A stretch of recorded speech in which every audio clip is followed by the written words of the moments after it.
ఈ కార్యక్రమం ప్రధానమైన ఉద్దేశం జల వినియోగంలో రాయలసీమకు ఉన్న సమస్యలు అవకాశాలను పౌర సమాజం దృష్టికి తీసుకొని పోవడం అనేది చాలా ముఖ్యమైన అంశంగా అనుకుంటున్నాం. ఈరోజు పత్రికల్లో అనేక కథనాలు వస్తున్నా మనం చదవకుండా పేపర్లు తిప్పేస్తున్నాం. కాబట్టి ఈ సమావేశం చాలా కీలకమైన సమావేశం. పత్రికలను దినపత్రికల్లో వచ్చే వార్తలను ఏ దృష్టికోణంతో చూడాలి అని ఒక డైరెక్షన్ ఇవ్వడం కోసం ఏర్పాటు చేసిన కార్యక్రమం. ఇది ఉద్యమాలు చేసే కార్యక్రమం కాదు. మన ఆలోచన సరళి ఏ విధంగా ఉండాలి, మన దృక్పథం ఏ విధంగా ఉండాలి, పత్రికలు ఏ విధంగా రిపోర్ట్ చేస్తున్నాయి అని తెలుసుకోవడానికి కోసం చేస్తున్న అంశం. అంటే పౌర సమాజానికి అవగాహన లేదంటే స్పష్టంగా అవగాహన ఉంది, కానీ ఆ చూసే వార్తను ఏ దృష్టితో చూడాలన్న దాని మీద వచ్చే అంశాల్లో నేను మీకు చెప్పడం జరుగుతుంది. అదేవిధంగా రాయలసీమ అభివృద్ధి దిశగా కేంద్ర ప్రభుత్వ బాధ్యతలను గుర్తు చేయడం కూడా ఈ యొక్క సమావేశం యొక్క ముఖ్య లక్ష్యం. దానికి సంబంధించిన ప్రజెంటేషన్ అంతా కూడా ఈ వీడియోలో ప్రదర్శిస్తున్నాం. అదేవిధంగా రాయలసీమ ప్రజా సంఘాలు కూడా అనేక సంఘాలు ఉన్నాయి. రాజకీయ పార్టీలకు అతీతంగా పనిచేస్తున్న సంఘాలు ఉన్నాయి. ఏ పార్టీ అధికారంలో ఉంటే ఆ పార్టీ గొడుగు పట్టుకుంటూ ఎదుటి పార్టీ తిట్టే సంఘాలు కూడా ఉన్నాయి. ఈ నేపథ్యంలో రాజకీయ పార్టీలకు అతీతంగా పనిచేస్తున్న సంఘాలతో కలిసి పనిచేస్తున్న నేపథ్యంలో ఇది పార్టీ ఎవరైనా మా అంశాలు, ఇది న్యాయబద్ధమైన అంశాలు అని చెప్పుకుంటూ వాళ్ళకు వివరించే పదంగా చేసుకుంటూ పోతూ చట్టానికి వ్యతిరేకం కాకుండా చట్టానికి లోబడి ప్రభుత్వాల మధ్య చెప్పే కార్యక్రమాలు చేసే కార్యక్రమంలో పార్టీలకు అతీతంగా చేస్తున్న కార్యక్రమాలు చేపడుతున్న సందర్భంలో ఇంతకుముందరి మనం ఒక వీడియో చూసాం. ఎందుకు పెట్టామంటే శ్రీశైలం అనేది ఈరోజు మేము రాయలసీమ సాగునీటి సాధన సమితి ప్రపంచంలో ఏదైనా దేవాలయం ఉందనుకుంటే శ్రీశైలం ప్రాజెక్టును మించిన దేవాలయం లేదన్న భావన మాలో ఉంది. అందువల్ల ఆ వీడియోని మీకు చూపించాం. శ్రీశైలం ప్రాజెక్టులకు వరదలు స్టార్ట్ అయ్యి 60 రోజులు అయింది. 60 రోజులై 50 రోజులు నిండుకుండలాగా ఉంది. పత్రికలంతా పతాక శీర్షికలో శ్రీశైలం అంతా నిండుకుండలా ఉందని రాశారు. మరి ఇదే పత్రికలు 1 సంవత్సరం శ్రీశైలంలో నీళ్లు రాకపోతే, కృష్ణానదిలో నీళ్లు రాకపోతే కృష్ణాదంతా ఎండిపోయింది, కృష్ణానదిలో నీళ్లు లేవు, గోదావరి అనుసంధానం అంతా లేదని రాసిన పత్రికలు మనం చూసాం. అంటే ఈరోజు 50 రోజులుగా అత్యధికంగా గేట్లు ఎత్తి నాగార్జున సాగర్కు వదిలి 600 టీమ్స్ల పైన నీళ్లు వదిలిన సందర్భంలో కృష్ణా జలాలు మరీ చెప్తున్నాం. బచావత్ అవార్డు ఏ విధంగా నీటిని పంపకం చేసిందో 75% సంవత్సరాల్లో కృష్ణా జలాలు ఉన్నాయి. ఆ జలాలను రాయలసీమ వినియోగించగలేకపోతుంది, కానీ గోదావరి అనుసంధానం అవసరం లేదు, మా నీటిని ముందు మేము వినియోగించుకోవాల్సిన అవసరం ఉందని చెప్పడానికి నెక్స్ట్ వీడియో చెప్పడానికి అని చెప్పి మనం చేసుకుంటున్న రోజుల్లో ఈరోజు శ్రీశైలం ప్రాజెక్టు దాదాపుగా 50 రోజులు నిండి ఉంటే పోతిరెడ్డిపాడు దగ్గర 885 అడుగుల లెవెల్ ఉంటే రోజుకు 4 టీమ్స్ నీళ్ళు తీసుకోవచ్చు. మనం 4 టీమ్స్ అంటే 50 రోజుల్లో ఈ రోజుకు 200 టీమ్స్ నీళ్ళు తీసుకోవాలి. అన్న గంగిరెడ్డి అని చెప్తూ మల్యాల దగ్గర ఎత్తిపోతల పథకం పెట్టాం, 3600 క్యూసెక్ల సామర్థ్యంతో పెట్టాం. 4 రోజుల్లో 1 టీమ్స్ నీళ్ళు తీసుకోవాలి. 50 రోజుల్లో సుమారు 12 టీమ్స్ నీళ్ళు తీసుకోవాలి. అంటే ఎన్ని నీళ్లు తెచ్చుకోవాల్సింది? సుమారుగా 210 టీమ్స్ల నీటిని ఈ 50 రోజుల్లో శ్రీశైలం గలగల పారుతూ నాగార్జున సాగర్ పొంగి పొర్లి ప్రవహిస్తూ పులిచింతల దాటి విజయవాడ నగరాన్ని కూడా భయభ్రాంతులను గురి చేసిన ప్రకాశం బ్యారేజ్ను దాటి సముద్రంలోకి 600 టీమ్స్లు పోయిన సందర్భంలో రాయలసీమ పరిస్థితి ఏ విధంగా ఒకసారి చూద్దాం. Next slide. రిజర్వాయర్లో పూర్తిగా సక్రమంగా నిర్వహణ లేకపోవడం వల్ల ఈరోజు మనం తీసుకోవాల్సిన నీటిలో 200 టీమ్స్లో కేవలం మన రిజర్వాయర్లన్నీ, రాయలసీమ రిజర్వాయర్లన్నీ చూస్తే 80 టీమ్స్ నీళ్ళు కూడా తీసుకోలేదు. ఎప్పుడు పరిస్థితి ఇది? శ్రీశైలంలో 50 రోజులు వరదలు ఉన్న సందర్భంలో 50 రోజులు నిండిన పరిస్థితి, 60 రోజులుగా ఉండిన పరిస్థితుల్లో 80 టీమ్స్లో నీళ్ళు లేవు. ఈ 80 టీమ్స్లో కూడా కొంత పెన్నా నీళ్ళు కూడా ఉన్నాయి, అన్ని కృష్ణా జలాలే కాదు. అంటే మనకు వచ్చిన నీటిలో, మనం తీసుకోగలిగిన నీటిలో, మనకున్న నిర్మాణాలు, ఈ రోజుకున్న నిర్మాణాల్లో 80 టీమ్స్లో నీళ్ళు తీసుకున్నాం. అంటే కారణం రిజర్వాయర్ల నిర్మాణం పూర్తిగా చేయకపోవడం, లేదా సక్రమ నిర్వహణ చేయకపోవడం, ప్రధాన కాలువల సామర్థ్యం లేకపోవడం, లేదా నిర్మాణ సమస్యలు ఉండడం, లేదా మన అన్న సుబ్రెడ్డి అని చెప్పినట్టుగా పంట కాలువలు లేకపోవడం వల్ల గాలేరు నగరి ప్రాజెక్టు 39 సంవత్సరాల కిందట అడ్మినిస్ట్రేటివ్ శాంక్షన్ ఇచ్చిన గాలేరు నగరి ప్రాజెక్టులో ఆ ప్రాజెక్టు తయారైన 15 సంవత్సరాల తర్వాత కూడా పంట కాలువలు లేకుండా గాలేరు నగరిని పక్కన పెట్టామంటే రాయలసీమ పరిస్థితి ఏంటో అర్థమవుతోంది. అదేవిధంగానే బ్రహ్మసాగర్లో, తెలుగంగలో నీళ్లను ఆడ 17 టీమ్స్లు పెట్టుకొని 1,60,000 ఎకరాలకు ఇవ్వాల్సి ఉంటే నీళ్లున్న సంవత్సరంలో కూడా 30,000 ఎకరాలకు నీళ్ళు ఇవ్వని పరిస్థితి ఉంది పంట కాలువలు లేకపోవడం వల్ల. దీనికి ఉదాహరణే గోర్కల్ రిజర్వాయర్. గోర్కల్ రిజర్వాయర్లో ఆ నిర్మాణాలు పూర్తి చేయకపోవడం వల్ల ఆ రిజర్వాయర్లోకి ఈరోజు నిండా నీళ్లు ఉంటే 20,000 క్యూసెక్కులతో నీళ్లు తీసుకొచ్చే పరిస్థితి ఉంది. ప్రధాన కాలువలు ఉన్నాయి. 20,000 క్యూసెక్కులు నీళ్లు తీసుకొని వస్తే ఆ గోరుకల్లు రిజర్వాయర్ తెగిపోతుందన్న భయంతో 7,000-8,000 క్యూసెక్కులు తీసుకొచ్చారు. అక్కడికి 7,000-8,000 క్యూసెక్కులు తీసుకొస్తే గండికోటకు కూడా అదేవిధంగా 8,000, 9,000, 10,000 తీసుకుపోవాల్సిన పరిస్థితి ఉంది. ఇది నిండదు, దీని నుండి తీసుకుపోవాల్సిన పరిస్థితి ఉంది. అంటే గోరుకల్లు రిజర్వాయర్ లేకపోవడం వల్ల నీళ్లు తీసుకోలేకపోతున్నాం. మద్రాసు కాలువ లేకపోవడం వల్ల, మద్రాసు కాలువ అంటే వెలుగోటు నుండి బ్రహ్మసాగర్కు నీళ్లు తీసుకుపోయే కాలువ సామర్థ్యం లేకపోవడం వల్ల నీటిని బ్రహ్మసాగర్కు తీసుకులేకపోతున్నాం. ఈరోజు ఆ పత్రికలకు వస్తాం, మళ్ళీ వెళ్ళినప్పుడు మీకు దాని గురించి చెప్తాను. ఆ పరిస్థితి ఉన్న సందర్భంలో మద్రాసు కాలువకు తీసుకోలేకపోక ఆ నీటిని అంతా కూడా నిప్పుల వాగులోకో కుందులోకి తీసుకొచ్చే పరిస్థితి ఉంది. కడప జిల్లాలో టీజీపీ కానీ జీఎన్ఎస్ఎస్ ప్రాజెక్టులు కానీ పంట కాలం లేకపోవడం వల్ల నీటిని వినియోగించుకోలేని పరిస్థితి ఉంది. అంటే 200 టీఎంసీల నీటిని వినియోగించుకునే అవకాశం వచ్చిన సందర్భంలో కూడా నీటిని నిలబెట్టుకోవడానికి మనకున్నది కేవలం 160 టీఎంసీల రిజర్వాయర్లైనా ఆ 160 టీఎంసీల రిజర్వాయర్లు కూడా నీళ్ళు నిలబెట్టుకోలేని పరిస్థితి ఈరోజు రాయలసీమలో ఉంది. Next line. దీనికి ప్రధానమైన కారణం శ్రీశైలంలో 60 రోజుల నుండి వరద ప్రవహిస్తూ ఉంది. 50 రోజుల నుండి ఈ గేట్లు తెరుచుకొని నీళ్లు ప్రవహిస్తున్న సందర్భంలో ఇది మన అలగనూరు పరిస్థితి. అలగనూరు రిజర్వాయరు 7 సంవత్సరాలు అవుతే దాన్ని కట్టలు పుడ్చలేదు. మరి పోలవరం తయారు చేస్తే అలగనూరులోకి నీళ్ళు వస్తాయా? ఏమైనా ఆలోచించాలి ఒకసారి. పోలవరం తయారైతే అలగనూరులోకి నీళ్ళు వస్తాయా, నిలబడతాయా? అలగనూరు రిపేర్ చేసుకుంటే అలగనూరులోకి తుంగభద్ర జలాలు వస్తాయనేది ఒక్కసారి ఆలోచన చేసుకోవాలి. 7 సంవత్సరాల నుండి ఒక 3 కోట్ల రూపాయల డబ్బులు ఖర్చు పెట్టలేక, కాంట్రాక్టర్కి 85 లక్షల డబ్బులు ఇవ్వలేక దాన్ని పక్కన పడేస్తే అది తెగిపోతూ మన గ్రామాల్లో చూసాం. మా నాన్న ఇల్లు ఇచ్చిపోయాడు, పెద్ద ఇల్లు రిపేర్ చేసుకోవాలనుకుంటే 50,000 ఖర్చు అవుతుందని పక్కన పెడితే ఈరోజు పూర్తిగా పడిపోయిందన్న. రిపేర్ చేయాలంటే ఈరోజు 40 లక్షలు అవుతుంది. అదే పరిస్థితి. 85 లక్షలతో అయిపోయేది ఈరోజు 30 కోట్లకు వచ్చింది. మరి 30 కోట్లు ఖర్చు పెడతారా లేదా అని అంటే మా దగ్గర డబ్బులు లేవన్న మాట వినపడుతూ ఉంటే, ఈ ప్రాజెక్టు 7 సంవత్సరాలు ఉంటే రైతులకు 1,500 కోట్ల రూపాయల వ్యవసాయ ఉత్పాదన జరిగి ఉండేది. ఇంతనా 1,500 కోట్ల రూపాయల వ్యవసాయ ఉత్పాదన 7 సంవత్సరాల కాలంలో. ఈ వ్యవసాయ ఉత్పాదన రైతులకు వచ్చేది కాదు. ఇదంతా కూడా ఆ పంట ఊర్లలో ఉండే కూలీలు దొరుకుతాయి, జీతగాలకు జీతాలు దొరుకుతాయి, పెట్రోల్ డీజిల్ సేల్ జరుగుతుంది, పెస్టిసైడ్స్ వ్యాపారం జరుగుతుంది.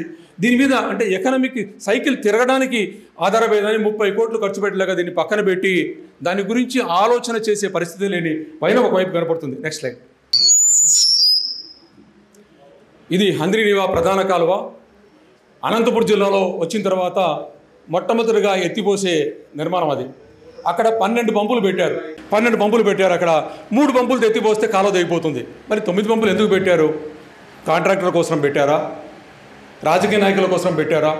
అధికారులకు లంచం ఇవ్వడం కోసం పెట్టారని ప్రశ్నించాలి మనం ఈరోజు. అనవసరం కదా అంత డబ్బు ఖర్చు పెట్టడం. అక్కడ మీ కాలువలు పారలేనప్పుడు కాలువలో బాటిల్ లేకుంటే ఆ బాటిల్ నెక్కి తీయాలి కదా. ప్రతిసారి ముచ్చుమరిని మేము చేశామని చెప్పి ఘనంగా మేమని చెప్పుకుంటూ ముచ్చుమరి నుండి మల్యాలకు నీళ్ళు అందించలేని పరిస్థితి ఉన్న నేపథ్యం ఒకటి ఉంటే ఇక్కడ అన్న చెప్పించాడు. ఈ నీళ్లున్న రాయలసీమలకు ఇబ్బందులు ఏంటంటే భూసేకరణకు నిధులు అడ్డంకి అనేది ఒకటి రాశారు. ఇక్కడ కింద ఉన్న అంశం సరే బుక్ ఇస్తారు, అది నాకు కనపడడం లేదు. అక్కడ కింద ఉన్నది ఏంటంటే ఇక్కడ మీకు కనపడుతున్న అక్షరాలు, దాంట్లో ఉన్నది వామికొండ నుండి కానీ సర్వరాయ సాగర్ కానీ రిజర్వాయర్లు తయారైనా పంట కాలాలు లేకపోవడం వల్ల 1 ఎకరాకు కూడా జేఎన్ఎస్ఎస్లో నీళ్ళు ఇవ్వలేకపోవడం అనేది ఇది పేపర్లో రిపోర్ట్ చేసింది. ఇది వాస్తవం. ఇక్కడంతా కూడా ఈ పంట కాలాలకు నీళ్ళు ఇవ్వలేని పరిస్థితి ఉంది ఇక్కడ. కనుక మనకు గాలేరు నగిరి కట్టించుకొని గండికోట్లో నీళ్లు పెట్టుకొని కూడా పంట కాలువలో నీళ్ళు లేకపోదంటే ఇది పోలవరం కడితే వస్తాయా పంట కాలువలు? ఒకసారి ఆలోచించాలి మనం. పోలవరం కట్టాలా, అది అంశం, వేరే అంశం. మరి ఈ ప్రాజెక్టు జరగాలంటే దీనికి నిధులు కేటాయించాలి, ఈ పంట కాలువలు చేయాలి. ఎన్నేళ్ళు చేస్తారు ఇది? Next line. ఇది గోరుకల్లు రిజర్వాయర్లో గోరుకల్లుకు శాపం అని పెట్టారు. అంటే ఆ ప్రాజెక్టు FRL లెవెల్ వరకు నీళ్లు పెట్టాలనుకుంటే ఆ ప్రాజెక్టు నిర్మాణం పూర్తిగా జరగాలి, పై వరకు రిమిట్మెంట్ జరగాలి. FRL లెవెల్ పైన 5 మీటర్లు 6 మీటర్ల ఎత్తు కూడా కట్టవలసి ఉంటే దానికి 100 కోట్లు ఖర్చు పెట్టాల్సి ఉంటే గత ప్రభుత్వం 365 జీవో తీసుకొచ్చి, అంటే అంతకుముందే ఇది ఎప్పుడు అంజయ్ గారు శాంక్షన్ చేసిన SRBC ప్రాజెక్టు. అంజయ్ గారు ఎప్పుడున్నారు ముఖ్యమంత్రిగా? అంజయ్ గారు ముఖ్యమంత్రిగా 1983కు ముందు ఉన్నారు, ఎన్టీ రామారావు గారికి ముందు ఉన్నారు. అంతకు ముందు వచ్చిన ప్రాజెక్ట్ ఇది. అంటే మనం శ్రీబాగ్ ఉడంబడికలో సాధించుకున్న ఏకైక ప్రాజెక్టు శ్రీశైలం SRBC ప్రాజెక్టు. ఆ ప్రాజెక్టులో అంతర్భాగంగా గోరుకల్ రిజర్వాయర్ వస్తే దానికి కట్టవలసిన దాన్ని నత్తనడుగున జరుగుతూ జగన్ రెడ్డి గారి ప్రభుత్వంలో ఉన్నది కూడా ఆగిపోయింది. మరి ఈరోజు 365 జీవోను రద్దు చేసే ప్రతిపాదన ఏమైనా ఈ ప్రభుత్వం పెట్టిందా? ఈరోజు అధికారంలోకి వచ్చి వీళ్ళు 3 నెలలు అయింది, 4 నెలలు అయింది. 365 జీవో రద్దు చేసి ఏ ప్రాజెక్టులు ఏ అవసరం ఉన్నాయో వాటన్నిటిని పునఃసమీక్ష చేసి దానికి నిధులు కేటాయిస్తామనే చర్చనే జరగలేదు ఈరోజు వరకు. అదే బుడమేరులో 365లో రద్దు చేశారు కాబట్టి దాన్ని తక్షణం చేపడుతున్న నేపథ్యంలో అదే విధంగానే ఈ ప్రాంతంలో ఆ ప్రాంతంతో వరదలతో చచ్చిపోతుంటే ఈ ప్రాంతంతో కరువులతో చచ్చిపోయే పరిస్థితులు ఉన్న నేపథ్యంలో దీన్ని రిపేర్ చేయాల్సిన అవసరం ఉంది. దీంట్లో పై వరకు పెట్టలేకుండా రివిట్మెంట్ కట్టకపోవడం వల్ల ఆ ప్రాజెక్టు డిఫంక్ట్ అవుతే 90 లక్షలు తాత్కాలిక రిపేర్లకు డబ్బులు ఇవ్వకపోవడం వల్ల ఈరోజు 12 టీమ్స్లు 14 టీమ్స్లు పెట్టవలసిన దాంట్లో ఈరోజు 8 టీమ్స్లకు నీళ్ళు నిలబెట్టారు. 20,000 క్యూసెక్కులతో నీళ్లు తీసుకొచ్చే సామర్థ్యం ఉంటే కేవలం 8,000 క్యూసెక్కులు పెట్టారు. నీళ్ళు ఎక్కువ పెడితే ప్రాజెక్టు తెగిపోతుందేమని. ఇది ఒక పరిస్థితి గోరుకల్ గురించి. నెక్స్ట్, నీళ్లున్న రాయలసీమ చేరడం లేదంటే ఇది తెలుగుగంగ ప్రాజెక్టుకున్న కాలువల పరిస్థితి. మన పంట కాలువలు కానీ ఆర్లగడ్డ నియోజకవర్గంలో ఉన్న అనేక పంట కాలువల పరిస్థితి కానీ ప్రధాన కాలువ కూడా బ్రహ్మసాగర్కు పోయే నీళ్లు తీసుకుపోలేని పరిస్థితి ఉంటే ఇక్కడ ఒక పత్రికలో వార్త రాశారు. ఇది ప్రజల దృష్టి కోణం ఏ విధంగా ఉండాలో దాని మీద ఇక్కడ రాశాం. కడప జిల్లా ప్రాజెక్టులకు జలకళ అని రాశారు ఈయన ఆ పత్రికల్లో. వాళ్ళు రాసింది ఏంటి, 50 రోజులుగా శ్రీశైలం నిండుకుండలాగా ఉంటే ఈరోజు గండికోటలోకి సగానికి నీళ్లు చేరాయి, చాలా సంతోషం అని రాశాడు. గండికోట కెపాసిటీ 27 టీఎంసీలు అయితే 16-17 టీమ్స్ చేరాయి, చాలా సంతోషం. ఈరోజు ఎన్ని రోజుల్లో చేరాలి గండికోటకు? శ్రీశైలం ప్రాజెక్టు నిండుగా ఉంటే మనకు గండికోట 27 టీఎంసీలు అంటే 1.5 రోజులు 1 టీఎంసీ లాగా 15 రోజుల్లో చేరాల్సి ఉంటే 50 రోజులైనా సగం రోజులు చేరితే ఈ ప్రాజెక్టు బాగా పనిచేస్తున్నట్ట బాగా పనిచేయనట్ట. అంతేకాకుండా తెలుగుగంగ ప్రాజెక్టులోకి బ్రహ్మసాగర్లోకి ఇప్పుడిప్పుడే నీళ్లు చేరుతున్నాయని రాశారు. అంటే 50 రోజులు వరద వచ్చి శ్రీశైలం గేట్లను ఎత్తి నాగార్జున సాగర్లోకి నీళ్లు పోసి సముద్రంలోకి 600 టీమ్స్లు పోసినప్పుడు బ్రహ్మసాగర్లోకి ఇప్పుడిప్పుడే నీళ్లు వస్తున్నాయని చెప్పి కడప ప్రాజెక్టులకు జలకళ అని రాస్తే మనం సంతోషపడి చదివేసి పక్కన పెట్టేస్తున్నాం పేపర్ను. ఇక్కడ ప్రజల యొక్క పౌర సమాజం దృష్టికోణం కావాలి. ఏం రాశారో అంతర్గతంగా చదవాలి, ఏం మ్యాటర్ ఉందో చదవాలి. 50 రోజుల తర్వాత కూడా బ్రహ్మసాగర్లోకి నీళ్ళు ఇప్పుడు వస్తున్నాయంటే ఆ ప్రాజెక్టు నిండాలంటే 365 రోజులు కూడా సరిపోవు. 500 రోజులు ప్రాజెక్టు నిండి ఎక్కి పొర్లి పారితే బ్రహ్మసాగర్లోకి నీళ్ళు వస్తాయి. అన్ని రోజులు నీళ్ళు వచ్చే పరిస్థితి ఉందా మనం ఒక్కసారి ఆలోచించుకోవాలి. మరి దీనికి ఉన్న ఇబ్బందులు ఏంటి, దీన్ని తొలగించడానికి చేపట్టాల్సిన కార్యక్రమాలు ఏంటి అనేది కూడా ప్రభుత్వాలు ఆలోచించాలని చెప్పి విజ్ఞప్తి చేస్తుంది. Next slide. కనుక ఇది ఒక అంశం అయితే, అంటే నీళ్లున్న ప్రాజెక్టుకు నీళ్లు రాకుండా ప్రధాన కాలువలు అడ్డంకో పంట కాలువలు అడ్డంకో లేదా రిజర్వాయర్లు అడ్డంకో ఉంటే ఇంకొక వైపు కుందు నదిలో వరదలు ఉన్నాయి అనే ఒక ప్రచారం. నేను అందరూ చాలామంది పోయి అధికారులు రాజకీయ నాయకులు అందరూ పోయి కుందు నదిలో పోయి చూసి వచ్చారు. మరి ఒక్కసారి ఆలోచన చేయాలి, కుందు నదిలో వరదలు ఎందుకు వస్తున్నాయని. ఈరోజు వెలుగోడు రిజర్వాయర్లోకి నెక్స్ట్ స్లైడ్ అమ్మా, నెక్స్ట్ స్లైడ్. ఇది శ్రీశైలం ప్రాజెక్టు. శ్రీశైలం ప్రాజెక్టులో నీళ్ళు నిండా ఉంటే ఇట్లా వెనకాల ఆగుతూ ఈ ప్రాంతం అంతా నీళ్ళు ఆగిపోతాయి. మనకు 885 అడుగుల్లో ఈ ప్రాంతం అంతా ఆగితే ఇక్కడ మన పోతిరెడ్డిపాడు హెడ్ రెగ్యులేటర్ ఉంది. పోతిరెడ్డిపాడు హెడ్ రెగ్యులేటర్ ఇక్కడ ఉంది. ఇక్కడ నుండి ఎస్ఆర్ఎంసీ మెయిన్ కెనాల్ తీసుకొచ్చేసి బనకచెర్ల క్రాస్ రెగ్యులేటర్ దగ్గర తీసుకొస్తాం ఇక్కడికి. అంటే ఆ శ్రీశైలంలో వెనక ఆగిన నీళ్ళన్నీ కూడా పోతిరెడ్డిపాడు హెడ్ రెగ్యులేటర్ ద్వారా బనకచెర్ల క్రాస్ రెగ్యులేటర్కి వస్తాయి. వచ్చిన తర్వాత 44,000 క్యూసెక్కులు తీసుకునే సామర్థ్యం ఉంటే ఈ నీళ్ళని తీసుకొచ్చిన తర్వాత ఎక్కడ పోయాలి? ఈ నీళ్ళను వెలుగోడు రిజర్వాయర్కి తీసుకొచ్చి తెలుగుగంగకు లేకేయాలి. తెలుగుగంగలోకి వేస్తే వెలుగోడు రిజర్వాయర్ నిండిపోయింది. దాని నుండి బ్రహ్మసాగర్కి పంపాలంటే నీళ్లు ఆ కాలువ సరిగా లేదు కాబట్టి నీళ్ళు నిండదు. ఇంకేం చేయాలి అన్న కాలువ నిండకపోతే స్పిల్వే గేట్లు ఎత్తేసి ఆ నీటిని గాలేరులోకి పోయాలి. గాలేరులోకి పోస్తే నేరుగా అవి మన బండాత్మూరు దగ్గర ఉన్న మధ్యలేరు ఇదంతా చూసుకొని కుందు నదిలోకి వచ్చేస్తాయి. అంటే ఎక్కడికి వచ్చే నీళ్ళు అవి చివరికి కుందు నదిలోకి చేరాయి. అదేవిధంగా ఎస్ఆర్బీసీ కాలువలోకి నీళ్లు పోయాలంటే మేము ఇంతకుముందు చూసాం. మనం గోరుకల్ రిజర్వాయర్ డిఫంక్ట్ అయి ఉంది, నీళ్లు దండిగా పెడితే ప్రాజెక్ట్ తెగిపోతుందని చెప్పి కొద్దిగా నీళ్లు పెట్టుకుంటున్నాం. ఇంకా నీళ్లు పెట్టడానికి అవకాశం ఎక్కడుంది? ఎక్కడ పోయాలి? మధ్యలో ఉన్న ఎస్కేప్ కెనాల్లోకి పోయాలి. ఎస్కేప్ కెనాల్లో పోస్తే ఏమిటెంటికి ఇవ్వచ్చు, కేసీ కెనాల్కు ఒక 2,000 క్యూసెక్లు ఇవ్వచ్చు. ఈరోజు తుంగభద్రనే పొంగి పొర్లుతున్నప్పుడు ఎస్కేప్ కెనాల్ నుండి కేసీ కెనాల్కి తీసుకోవాల్సిన అవసరం లేదు. మరి ఆ నీళ్ళని ఏం చేస్తాం? మనం నిప్పుల వాగులోకి వేస్తాం. నిప్పుల వాగు ఎక్కడికి వచ్చి కలుస్తుంది? మరలా ఈ గాలేరు స్పిల్వే గేట్లో వదిలిన తర్వాత వచ్చే గోర్కల్ వెలుగోడు రిజర్వాయర్ నుండి స్పిల్వే ఎత్తేస్తే గాలేరులోకి వచ్చిన దగ్గరికే ఈ నిప్పుల వాగులో నుండి గాలేరులో కలుస్తాయి. గాలేరు నుండి మధ్యలో వాగు, ఆ వాగు, ఈ వాగు కలిసి కుందులోకి వచ్చేస్తాయి. కుందులోకి రావడం వల్ల ఏమవుతుంది, అది మన దగ్గర అడపాదడపా కొంచెం వర్షాలతో నిండుగా ఉన్న కుందు వరదలు వచ్చేస్తాయి. వరదలు వచ్చేస్తే ఏమవుతుంది, నెక్స్ట్ లైట్ అమ్మ, వరదలు వస్తే ఏమవుతుంది, ఈ ప్రాంతాలంతా మునిగిపోతాయి. వరదల వల్ల మునిగిపోతాయి. ఇక్కడ 30,000 క్యూసెక్కులు కుందు నదిలో వదిలిపోవడం వల్ల ఈ ప్రాంతంలో ఉన్నవన్నీ మునిగిపోయాయని రాశారు. ఇక్కడ కూడా జలకలతో ఉన్నందువల్ల స్పిల్వే గేట్లు ఎత్తేసి నీళ్ళు 5,000 క్యూసెక్కులు గాలేరులోకి వదలడం వల్ల వరద వచ్చింది. అంటే వరద రాయలసీమలో కుందు నది పరివాహక ప్రాంతంలో పడిన వర్షాలతో వచ్చిందా, మానవ యొక్క ఇంటర్వెన్షన్తో జరిగిందా, హ్యూమన్ ఇంటర్వెన్షన్తో జరిగిందా? ఎవరి ఇంటర్వెన్షన్తో జరిగిందన్నది హ్యూమన్ ఇంటర్వెన్షన్ జరిగింది. మరి వర్షాలు పడుతూ ఉండి కుందు నదిలో నిండా నీళ్ళు ఉన్నప్పుడు వరదలు రాకుండా నివారించవలసిన వాళ్ళు ఎవరు? ప్రభుత్వ అధికారులు. మరి ప్రభుత్వ అధికారులు కాలువను చూసి వచ్చి అందరికీ చెప్పారు, వరదలు వస్తున్నాయి, మీ బరగొడ్లను లోపల కట్టుకోండి, మీ మోటార్లు ఎత్తుకొని లోపల పెట్టుకోండి అని చెప్పారు. కానీ మేము వరదలని అక్కడ రెగ్యులేట్ చేస్తామని చెప్పలేదు.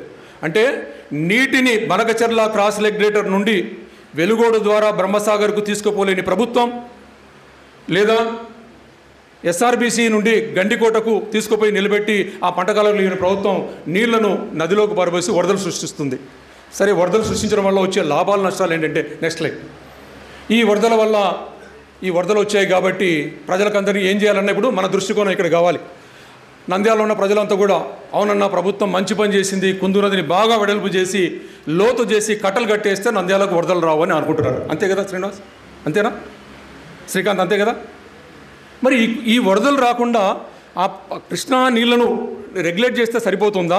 కుందు నదును అడ్డంగా నరికేసి వెడల్పుగా 35,000 క్యూసెక్కులు పట్టేలాగా 2 మీటర్ల లోతుకు తవ్వి కట్టలు వేసి దాన్ని నదిని కాలువగా మారుస్తే మంచిదా? దాని మీద అన్న వచ్చాడు ఇప్పుడు, బెల్లాల సహోదరెడ్డి అన్న.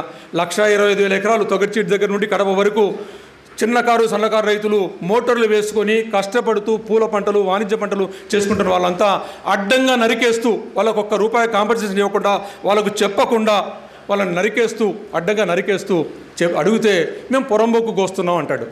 ఒక ఉన్నతాధికారి పొరంబోకు ఎట్లా కోస్తారయ్యా అంటే, పొరంబోకు కోస్తే పక్కనున్న మా పొలం కట్టు కాదా అంటే, పోదండి వరదలకు పొరంబోకు వరకే కోత పడుతుందని అన్నాడు అడుగుతున్నాడు. మీరు చెప్పాలన్నా, పక్కనున్న నా పొరంబోకుని కోస్తే నా పొలం కోత పడదా? పొరంబోకు పక్కనే ఉన్న పొలాలు కూడా కోత కోసేస్తూ నెక్స్ట్ లైన్ చూస్తే ఈ విధంగా పొలంలో కోసారు. తొగర్చీట్లో స్తంభాలు కూడా తెగిపోయేలాగా ఉన్నాయి ఈ విధంగా పెట్టుకున్న మోటార్లన్నీ కూడా.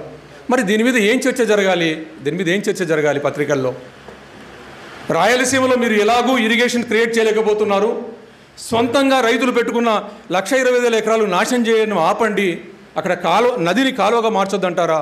మట్టి వ్యాపారం జరుగుతుందని చెప్పి పత్రికల పతాక శీర్షికలు రాస్తారు. మట్టి వ్యాపారం సంగతి మీరు రాయండి.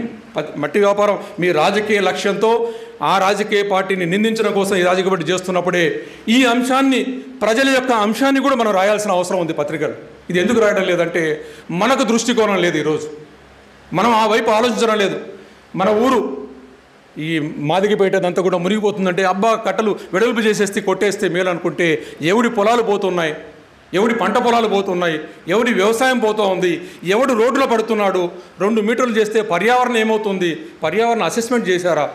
మన కుందు నది మీద మన ఆచార వ్యవహారాలు, కర్మకాండలు కానీ లేదా పశువులకు కానీ చేసే వ్యవహారాలన్నీ ఉంటే నదిని ఒక కాలువగా మార్చే ప్రయత్నం చేస్తారా ఈ డబ్బుల కోసం అనే కార్యక్రమాన్ని మన దృష్టికోణంతో ఆలోచిస్తూ ఆ పేపర్లో రాసిన వార్తను కూడా చదువుతూ 10 మందికి చెబుతూ ఈ వార్తలో తప్పులు ఉన్నాయి, ఈ కోణం ఇది కాదు రాయవలసిందనే అంశాన్ని పౌర సమాజం దృష్టిలో లేనంత వరకు ప్రజా సంఘాలు కూడా ఏమీ చేయాలనేది నా భావన. పౌర సమాజం స్పందించకుండా ఈరోజు చాలామందిని పిలిస్తే ఈరోజు మా తమ్ముడికి హాస్పిటల్లో చేరాడు, నా చెల్లెలు కొడుకు ఎవడో వస్తున్నాడు, పెళ్లి చూపులోకి పోవాలి, నాకు పొలం కొలత వేసుకోవాలి, ఎవరికి పని లేదు. మా బాలీశ్వరెడ్డి నాకు పని లేదు, ఈడ సుబ్బిరెడ్డికి పని లేదు, పానిగారికి పని లేదు, వీళ్ళంతా చేసుకుంటూ ఉంటారు. నాకు పనులు ఉన్నాయి, నా సొంత పనులు ఉన్నాయని చెప్పుకుంటున్న నేపథ్యంలో మీ సొంత పనులు చేసుకుంటూ ఒక్కసారి వినండి అయ్యా, మీ దృక్పథాన్ని మార్చుకోండి, మీ దృష్టిని మార్చుకోండి, మీ ఆలోచన సరళిని మార్చుకోవడం కోసం ఒక్కసారి వినిపోండి అయ్యా అంటున్నాను. మా ఎంబడి రోడ్ల మీదకి రావద్దు, మా ఎంబడి సత్యాగ్రహాల్లో పాల్గొనవద్దు, మా మధ్యతో నిరసన కార్యక్రమాల్లో పాల్గొనవద్దు, మీ ఆలోచన ధోరణి నెక్స్ట్ దృష్టికోణాన్ని మార్చుకోండి అని చెప్పడం కోసం పిలిచాము ఇక్కడికి దీన్ని అంతా కూడా. నెక్స్ట్ ఇది ఆ అంశం అయిపోయిందన్న. ఇప్పుడు ఈరోజు ఇది చాలా చాలా కీలకమైన అంశం, చాలా జాగ్రత్తగా వినాల్సిన అంశం ఇది. హక్కున్న కృష్ణా జలాలని కృష్ణా డెల్టా వినియోగిస్తున్నదా? ఇది ఈరోజు దాని మీద ఆంధ్రప్రదేశ్లో కూడా ఆర్టికల్ వచ్చింది, ఈరోజు పబ్లిష్ అయింది సార్ దాని ఆర్టికల్. ఈరోజు కృష్ణా డెల్టా ఇక్కడంతా ఇది కనపడుతుందన్న, మూసి పెన్నారు, ఇది కనపడుతుందా బాగానే? అండ్ నెక్స్ట్ స్లైడ్లోకి బొమ్మ, నెక్స్ట్ స్లైడ్ బాబు, నెక్స్ట్ స్లైడ్. ఈ స్లైడ్ కనపడుతుందా? ఇది అది అంతా ప్రింట్ చేసిందన్న, ఇది నేను రాసింది కాబట్టి డెఫినెట్గా ప్రింట్ చేసిందే బాగా కనపడుతుంది. ఇది సుంకేసుల, ఇది శ్రీశైలం, ఇది జూరాల నుండి వచ్చే నీళ్ళు కూడా సుంకేసులకు ముందుగా కలుస్తాయి. ఇది భీమా ఎత్తిపోతల పథకం, ఇది నాగార్జున సాగర్, ఇది పులిచింతల, ఇది ప్రకాశం బ్యారేజు. ప్రకాశం బ్యారేజ్ నుండి 3 కాలువలు రావడం వల్ల కృష్ణా డెల్టాకు నీళ్ళు వస్తాయి. కృష్ణా డెల్టాకు నీటి హక్కు 181.20 టీఎంసీల హక్కు ఉందన్న. ఎంత ఉంది కనపడుతుందన్న? ఇది 181.20 కనపడుతుందా? నాకైతే కనపడడం లేదు ఇక్కడ. 181.20 ఎవరిచ్చారు ఈ హక్కు? బచావ్ ట్రిబ్యునల్ ఇచ్చింది. బచావ్ ట్రిబ్యునల్ కూడా చాలా స్పష్టంగా చెప్పింది నీళ్ళు ఎక్కడెక్కడి నుండి తీసుకోవాలి. మనం కేసీ కెనాల్కు సుంకేసు నుండి తీసుకునేలాగానే గోదావరి నీళ్ళు తీసుకున్నట్టుగానే వీళ్ళకి ఎక్కడి నుండి తీసుకోవాలనే దాంట్లో 101 టీఎంసీలు నాగార్జున సాగర్కు ప్రకాశం బ్యారేజ్కు మధ్యనున్న ప్రాంతంలో అటు తెలంగాణ నుండి వచ్చే నదులు మూసీ నది, మున్నేరు, పాలేరు, ఇంకా అనేక చిన్న చిన్న నదులు వాటిలో కలిసే నదులతో తీసుకోవాలని ఇచ్చారు. ఏంటంటే ఈ 3 నదుల ద్వారా ఎన్ని నీళ్ళు రావాలి? 101 టీఎంసీలు నీళ్ళు రావాలి. 101 టీఎంసీలు వస్తే మిగిలిన 80 టీఎంసీలు ఎక్కడి నుండి తీసుకుంటారు? సాగరుకు శ్రీశైలం మధ్యన క్యాచ్మెంట్ లేదు కాబట్టి శ్రీశైలం నుండి 80 టీఎంసీలు నీళ్ళు ఇస్తారు. అది పద్ధతి. శ్రీశైలం నుండి 80 టీఎంసీలు వాడుకోవాలి, మిగిలిన 101 టీఎంసీలు వీళ్ళు ఇక్కడ నుండి వాడుకోవాలి. అయితే ఈ నేపథ్యంలో ఇక్కడ గోదావరి నది నుండి పోలవరం అనే ఒక ప్రాజెక్టు కట్టుకుంటూ దీన్ని 2 కాలువలు తీశారు. కుడి కాలువ ద్వారా ప్రకాశం బ్యారేజ్కు 80 టీఎంసీలు నీళ్ళు ఇస్తున్నారు. ఎడమ కాలువ ద్వారా 220 టీఎంసీలు ఉత్తరాంధ్రకు, గోదావరి ఆంధ్ర జిల్లాలకు అక్కడ నుండి పైకి వెళ్ళిపోతుంది. ఈ ప్రాజెక్టు ఆలస్యం అవుతుందని చెప్పి పట్టిసీమ ప్రాజెక్టు నిర్మాణం చేశారు. పట్టిసీమ ద్వారా ఎత్తిపోసి ఈ పోలవరం కుడికాలో కలిపి 80 టీఎంసీలు నీళ్ళు ఇస్తున్నారు. అంటే 80 టీఎంసీలు నీళ్ళు ఇస్తే ఇక్కడ గోదావరి నుండి నీళ్లు అంటే ఈ ట్యాప్ ఓపెన్ చేసినప్పుడు ఈ ట్యాప్ ఏం కావాలన్నా శ్రీశైలం నుండి ఉన్న ట్యాప్ను ఆన్ చేయాలా, బంద్ చేయాలా? బంద్ చేయాలి. ఈ ట్యాప్ను బంద్ చేస్తే ఇక్కడ నుండి ఈ నీళ్లు ఇప్పుడు పట్టిసీమ నుండి నీళ్ళు వస్తాయి. శ్రీశైలం నాగార్జున సాగర్ నుండి నీళ్ళు వదలకూడదు. ఈ నీటిని మాత్రమే వీళ్ళు వాడుకోవాలి 101 టీఎంసీలు. మరి యథార్థంగా అది జరుగుతుందా? Next slide. ఇప్పుడు ఇక్కడ జూన్ 18, 19వ తారీఖున 2015న కేఆర్ఎంబీలో ఢిల్లీలో ఒక చదవచ్చన్న మీరు ఒక మీటింగ్ జరిగింది. ఆ మీటింగ్ జరిగినప్పుడు ఆ మీటింగ్లో వీళ్ళకి చెప్పారు, మాకు ఈ నాగార్జున సాగరు ప్రకాశం బ్యారేజ్ మధ్యన 101 టీఎంసీలకు బదులు మాకు 20 టీఎంసీలు వస్తున్నాయి లేదా తక్కువ వస్తున్నాయి, మిగతా నీళ్ళన్నీ మేము నాగార్జున సాగర్ నుండి తెచ్చుకుంటామని అంటే తెలంగాణ వాళ్ళు గట్టిగా అబ్జెక్షన్ చెప్పారు. ఈ నీళ్ళు మీరు తీసుకోవడానికి లేదు, అబ్జెక్షన్ పెడితే నెక్స్ట్ స్లైడ్ చెప్తే ఇది 12 పాయింట్ వాళ్ళ ముందు ఉంచారు. ఎందుకు? కృష్ణా డెల్టా ఆధునీకరణ జరిగితే దాంట్లో మిగిలే నీళ్లు భీమా ఎత్తిపోతల పథకానికి ఇస్తామన్నారు. అంటే భీమా తెలంగాణ ఉన్న భీమా ఎత్తిపోతల పథకం కృష్ణా డెల్టా మోడర్నైజేషన్ స్టార్ట్ కాలేదు కాబట్టి దానికి నిధులు మీరు ఇవ్వాలని అంటే వాళ్ళు దీన్ని అపోజ్ చేశారు. అంటే దీంట్లో ఇరుక్కుపోయి సరే చస్తే చచ్చేవారు నువ్వు నీళ్ళు ఏమైనా తెచ్చుకొని వెనకాలకు మా స్లైడ్లో అని చెప్పి దీనికి ఒప్పేసుకున్నారు. దీనికంటే తర్వాత స్లైడ్ ముందు అది వెనక్కి వెళ్ళిపో, వెనక్కు. ఇప్పుడు ఇక్కడ ఈ భీమా ఎత్తిపోతలలోకి 20 టీఎంసీలు ఇచ్చారు నీళ్లు. దీన్ని కృష్ణా డెల్టా మోడరేషన్ కాలేదు కాబట్టి డబ్బులు మీరు కట్టాలని అనేటప్పటికి వీళ్ళు అడిగే డిమాండ్కు ఈ 101 టీఎంసీలు మేము ఇక్కడ రియలైజ్ చేసుకోలేకపోతున్నాము, మాకు తక్కువ నీళ్ళు వస్తున్నాయి, ఆ నీళ్ళని మేము నాగార్జున సాగర్ నుండి తీసుకున్నాం అంటే ఈ గట్టిగా అడ్డుపడితే భీమా డబ్బులు కట్టమంటారేమో అని చెప్పి సరే మీ ఇష్టం వచ్చిన వాడుకోండి అని వదిలేశారు. వాళ్ళు సంతకం చేసేసారు. తెలుసా అన్న ఇది? ఎవరికైనా తెలుసా? జూన్ 18, 19, 2015న నిర్ణయం జరిగింది కేఆర్ఎంబీలో. ఎప్పుడు? ఎన్ని సంవత్సరాల కిందట? 9 సంవత్సరాల కిందట. ఉద్యమం చేస్తున్న మనకే ఒక 15 రోజుల కిందట తెలిసింది. అంటే ఎంత రహస్యంగా కార్యక్రమాలు జరుగుతున్నాయో మనకు ఒక్కసారి అర్థం చేసుకోవాలి. మరి ఈ నేపథ్యంలో వాళ్ళు ఏం జరుగుతుంది, నీళ్లు రావడం లేదా అంటే ఈ నీళ్ళన్నీ ఉన్నాయి, వీళ్ళు కట్టుకోవాల్సిన రిజర్వాయర్లు లేకపోవడం వల్ల ఆ నీరంతా సముద్రంలోకి పోతూ ఉంది. అంటే వాళ్ళు వాడుకోవాల్సిన నీళ్లు, వాళ్ళకు హక్కుగా ఉన్న నీళ్లు సముద్రంలోకి పోతూ ఉంటే వాళ్ళు ఏం చేస్తున్నారు, ఆ నీటికి బదులుగా శ్రీశైలం నుండి తీసుకుంటాం అంటున్నారు. శ్రీశైలం నుండి తీసుకుంటే వచ్చే నష్టం ఎవరికి? రాయలసీమకు నష్టం వస్తుంది. నీ హక్కున్న నీటిని ఇక్కడ రిజర్వాయర్లు కట్టుకుంటే ఏం జరుగుతుంది, వాళ్ళకు ఏం జరుగుతుందన్న నష్టం? రిజర్వాయర్లు కట్టుకుంటే ఏ నష్టమో జరుగుతుంది, వాళ్ళ భూమి పోతుంది. శ్రీశైలంలో కర్నూలు, మహబూబ్నగర్ జిల్లా మునిగిపోవాలి, పోలవరంలో ఆదివాసులు మునిగిపోవాలి, కానీ మాకు నీళ్లు రావాలి. ఆ నేపథ్యంలో అక్కడ మేము నీళ్లు వాడుకోలేమని చెప్పి తెలంగాణను కూడా బ్లాక్మెయిల్ చేసి ఆ డబ్బులు కడతారా లేదా అని చెప్పి సంతకాలు చేయించుకున్న తెలివైన అక్కడ ఉంటే మనం నిద్రపోతున్నామా? అన్న ఎప్పుడు చెప్తున్నాడు, గంగిరెడ్డి అన్న, మా హెచ్ఎల్సీకి రావాల్సిన నీళ్లు రావడం లేదు, దాంట్లో లీకేజ్లు అవుతున్నాయి కాబట్టి నీళ్ళు తీసుకోలేకపోతున్నాం, తుంగభద్ర డ్యామ్ నిండి బూడిక చేరింది కాబట్టి నీళ్ళన్నీ కిందికి వస్తున్నాయి. అంటే మనం వాడుకోలేని నీళ్లు తుంగభద్ర జలాలన్నీ శ్రీశైలంలోకి వచ్చి అవుతున్నాయి. నెక్స్ట్ లైట్, శ్రీశైలంలోకి వచ్చి అవుతున్నాయి. నెక్స్ట్ నెక్స్ట్ నెక్స్ట్ మనం వాడుకోలేని నీళ్ళు అన్నీ కూడా ఈ తుంగభద్ర నది నుండి ఇట్లా వస్తున్నాయి, వచ్చేసి ఇక్కడ కలిసి ఆ శ్రీశైలం దగ్గరికి ఎనికిపోయి రిజర్వాయర్లు అవుతున్నాయి.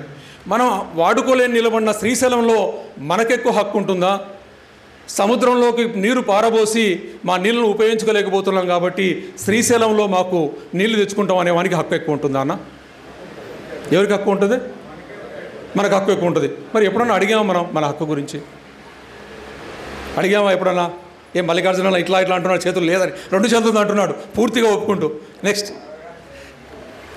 అన్న ఇదే సందర్భంలోనే అదే వెనక్కి ఇదే సందర్భంలోనే మనం ఇంకా కొంచెం వెనక్కి పోవాలి. అంటే ఈ విషయం తెలిసిన తర్వాత, అంటే 2015లో జరిగిన నిర్ణయం తర్వాత 1996 జూన్ 15వ తారీఖున ఏం జరిగింది అనేది కూడా ఒక ఆలోచన చేసుకుంటే, ఆ రోజు కూడా జూన్ 1997 నుండి పోతిరెడ్డిపాడు నిర్మాణం స్టార్ట్ అయిపోయి నీళ్లు వాడుకునే పరిస్థితి వచ్చిన వెంటనే అమ్మ బాలీశ్వరెడ్డి అన్న, బెక్కం రామసుబ్బారెడ్డి, లేకుంటే ఇంకో రామసుబ్బారెడ్డి అన్న లేదా రామకృష్ణారెడ్డి అన్న నీళ్లు వాడుకుంటారు పోతిరెడ్డిపాడు నుండి అని చెప్పి 854 అడుగులు ఉన్న కనీస నీటి మట్టాన్ని 834 అడుగులు తగ్గించారు.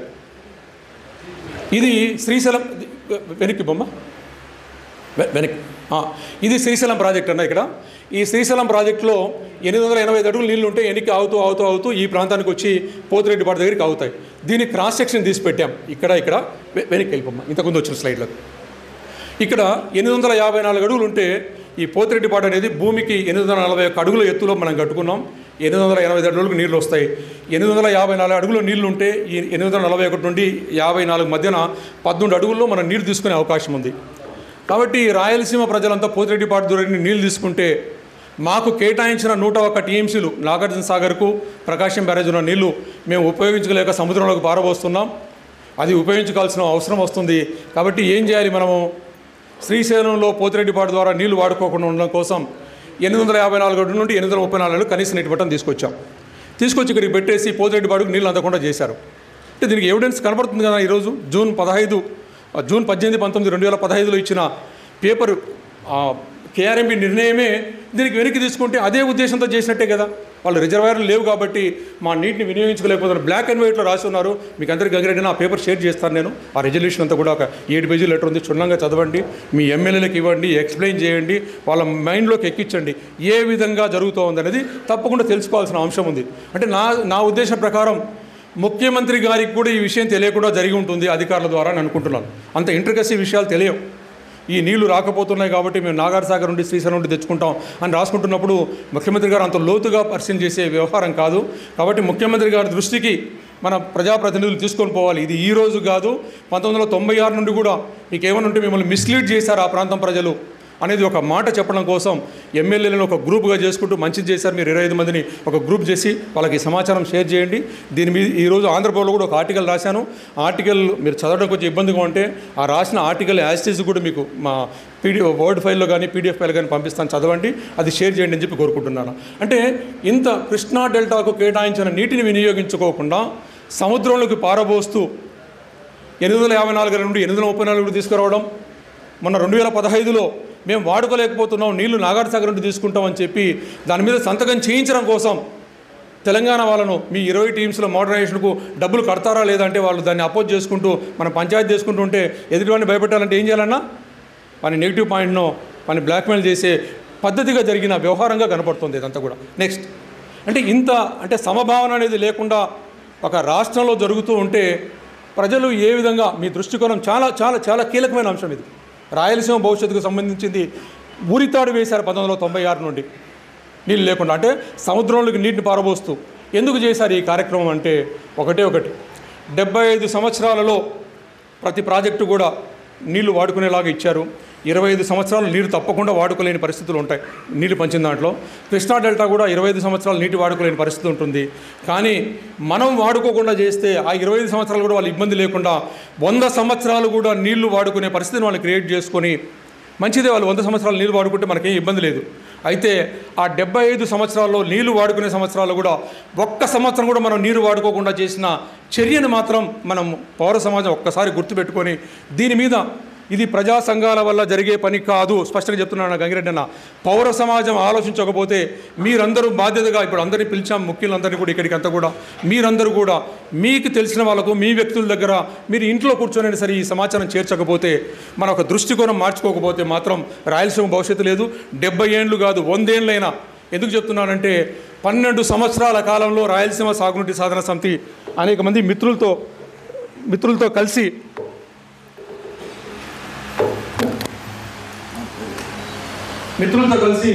అనేక కార్యక్రమాలు చేసుకుంటూ వచ్చాం. అంటే తేరు లాగే కార్యక్రమాలు లాంటివి. మనము గర్వంగా చెప్తున్నాను ఈ వేదిక మీద, మనము చేసినన్ని ఉద్యమాలు ఆంధ్రప్రదేశ్లో ఎక్కడ జరగలేదు. స్వయంగా రైతులు పాల్గొని స్వచ్ఛందంగా పాల్గొని వాళ్ళ వాహనాలతో వాళ్ళ భోజనాలతో స్వయంగా పిలిచిన వెంటనే వచ్చే కార్యక్రమం జరిగింది. ఇక్కడెక్కడ మందు బాటిల్ ఎప్పుడు ఇవ్వాలి, మనం వెహికల్స్ అరేంజ్ చేయలేదు, చికెన్లు పెట్టలేదు, కేవలం పప్పన్నం పెడితే పప్పన్నం తిన్నారు, లేదా మీరే అన్నం తెచ్చుకున్నారు. మిగతా చోట్ల చేసిన కార్యక్రమం జరుగుతూ ఉంటే తేరు ముందుకు జరగడం లేదంటే ఆలోచించాలన్న ఒక విషయం. తేరు ఎలా జరుగుతుందన్న, ఇంకా మా శ్రీకాంత్ ఇంకొక 1000 మందిని తీసుకొచ్చి ఉద్యమం చేసినా తేరు కదలదు. ఎందుకు కదలదంటే ఆ తేరు రాళ్ల కింద గుండ్రాళ్ళు ఉన్నాయన్న, అడ్డంకులు ఉన్నాయి, అవాంతరాలు ఉన్నాయి. వాటిని అర్థం చేసుకోకపోతే జూన్ 18, 19లో జరిగిన నిర్ణయం, కేఆర్ఎంబీ నిర్ణయంలో మా నీళ్లను ఉపయోగించుకోలేకపోతున్నాం కాబట్టి శ్రీశైలం నుండి నీళ్లు నాగార్జునసాగర్ నుండి తెచ్చుకుంటామని చెప్పి అవాంతరాలను ఆ చట్టంలో చేశారు. కేఆర్ఎంబీ సవరణ చేసుకొచ్చారంటే అదే రాష్ట్ర ప్రభుత్వం ముఖ్యమంత్రి గారికి తెలిసి ఉంటే ఖచ్చితంగా రాయలసీమ ప్రాంతం కూడా నీటిని ఉపయోగించుకోలేకపోతుంది కాబట్టి ఆ నీటిని శ్రీశైలం నుండి ఉపయోగించుకుంటారని చెప్పి ఆ కేఆర్ఎంబీ నిర్ణయంలో పెట్టలేకపోయేవాడా? ఏమైనా పెట్టలేకపోయేవాడా? నాకైతే విశ్వాసం ఉంది ముఖ్యమంత్రి గారికి తెలిసి ఉంటే చేసిండేవాళ్ళు. ఇది ముఖ్యమంత్రి గారి దృష్టికి జరగకుండా అధికారుల దృష్టిలో జరుగుతున్న కార్యక్రమాలు కాబట్టి మనం వారి దృష్టికి తీసుకుపోవాలి. మనకు హక్కు ఉంది, మనం నిలబెట్టుకోలేని నీళ్లను శ్రీశైలంలో చేరుతున్న నీటి మీద మనకు ఎక్కువ హక్కు ఉంది. సముద్రంలో పారబోసేవాడికి లేని సందర్భంలో ముఖ్యమంత్రికి తెలియకుండా కూడా జరుగుతున్న నిర్ణయాల గురించి పౌర సమాజం అర్థం చేసుకుంటే రాయలసీమ బాగుపడుతుందని చెప్పి చెప్పుకుంటూ 4వ అంశంలోకి వచ్చాం. ఇప్పుడు 3 అంశాలు అయిపోయి పోలవరం వల్ల ప్రయోజనమా అని అడిగానన్న. ఇక్కడికి వచ్చిన వాళ్ళకి అందరికీ కూడా అడిగితే అన్నారు, కొంతమంది చాలా ఎలైట్ పీపుల్ నా ఫ్రెండ్స్ అంతా అడిగితే పోలవరం వస్తే అన్నీ బాగా అవుతాయి అన్నాను అన్నారు. మంచిదే. పోలవరం వల్ల ఏం జరుగుతుంది? పోలవరం 25కు 80 టీమ్స్లు మ్యాప్ పెట్టమ్మా, మ్యాప్ వస్తుందా? నెక్స్ట్ ఈ పోలవరం ప్రాజెక్టుకు, ఇది పోలవరం ప్రాజెక్ట్ అయితే కుడికాల ద్వారా 80 టీమ్స్లు ప్రకాశం బ్యారేజ్కి వస్తుంది, వచ్చి కృష్ణా డెల్టా ఉంది. 220 టీమ్స్లు ఎడమకాల ద్వారా ఉత్తరాంధ్ర లేదా గోదావరి ఆంధ్రకు నీళ్లు పోతాయి. కనుక ఈ 80 టీమ్స్లు మిగలడం వల్ల, ఈ శ్రీశైలం నుండి వాడుకునే 80 టీమ్స్లు మిగలడం వల్ల రాయలసీమ బెనిఫిట్ పొందుతుందని మనకు ఒక చెప్పిన మాట. అది 80 కాదు 100 టీమ్స్లు మీరు వాడుకోండి అని చెప్పి కూడా ముఖ్యమంత్రి చెప్పారు. ఇక్కడ నుండి నీళ్ళు తీసుకొస్తాం, ఈ నీళ్ళు వాడుకోండి అని. మంచిదే కదా. కృష్ణా నీళ్ళ బదులు వీళ్ళు నీళ్ళు తెచ్చుకుంటూ ఉంటే 100 టీమ్స్లు మిగిలితే 100 టీమ్స్లు మనం వాడుకుందామని అనుకుంటున్నాం. మరి అదేవిధంగా 220 టీమ్స్లు ఉత్తరాంధ్రకు, అది ఇండస్ట్రియల్ యూజ్కి కానీ పోతున్నాయంటే మంచిదే, ఈ ప్రాజెక్టు మంచిదే అనుకున్నాం. కానీ ఇక్కడ జరుగుతున్న అంశాన్ని మనం ఒక్కసారి అర్థం చేసుకోవాలి.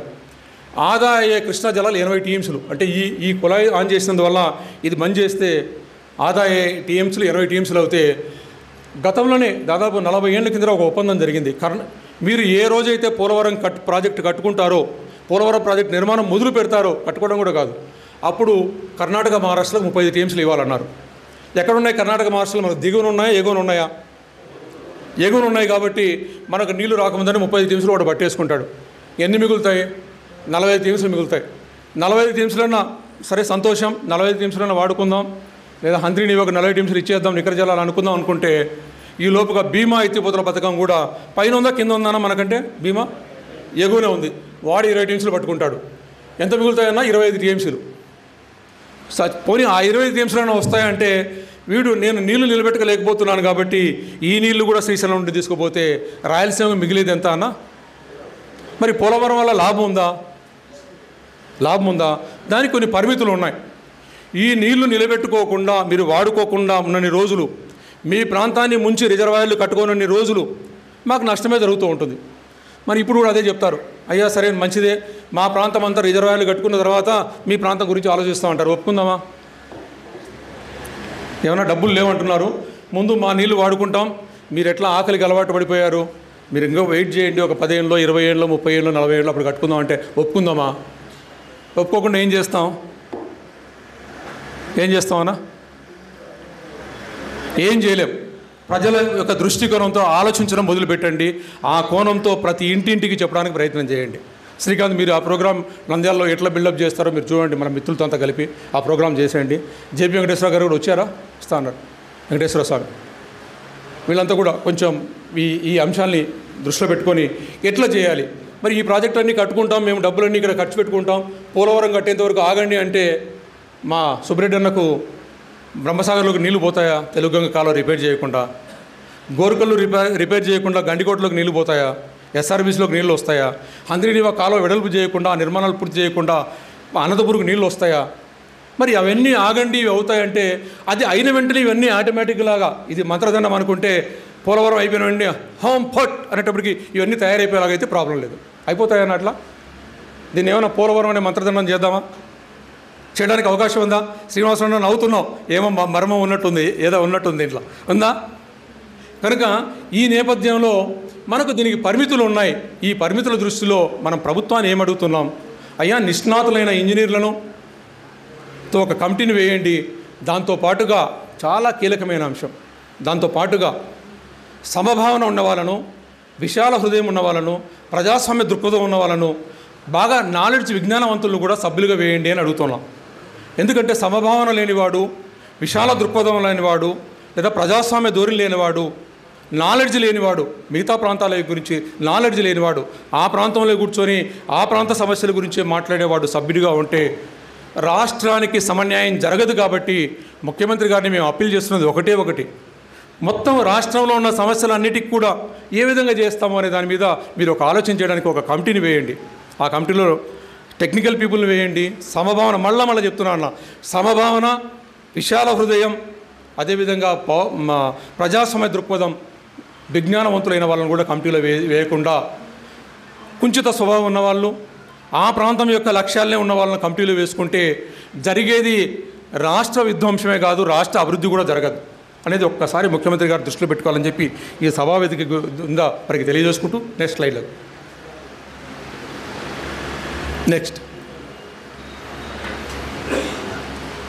ఒకవేళ పోలవరం ప్రాజెక్టు కట్టుకున్నాం అనుకోండి, వాళ్ళ రిజర్వాయర్లు కట్టుకోకపోతే ఎవరెవరికి నష్టం చేయొచ్చు అన్నవాళ్ళు, ఎవరెవరికి రాయలసీమ నీళ్లు తీసుకుపోకుండా శ్రీశైలం నుండి నీళ్ళు తీసుకుపోవచ్చు, నాగార్జున ఆయకట్టుకు ఇవ్వకుండా ఆ నీటిని కృష్ణా డెల్టాకి తీసుకుపోవచ్చు, లేదా పోలవరం ఎడవకాలం నుండి ఉత్తరాంధ్రకు గోదావరి తీసుకుపోకుండా ఆ నీటిని కృష్ణా డెల్టాకి తెచ్చుకోవచ్చు. అంటే ఎవరికో ఒకరికి నామం పెట్టి ఉత్తరాంధ్రకో, గోదావరి ఆంధ్రకో, నాగార్జున ఆయకట్టుకో, రాయలసీమకో, అంటే మొత్తంగా కృష్ణా డెల్టా తప్ప మిగతా వాళ్ళందరికీ నామం పెట్టి నీళ్లు తీసుకుపోవాలనడం సహేతుకమా అన్న ఒక ప్రశ్నను మనమేమి వాళ్ళను గట్టిగా దండించడం లేదన్న ఆలోచన చేయమని అడుగుతున్నాం. సమభావనతో ఆలోచన చేయమంటున్నాం.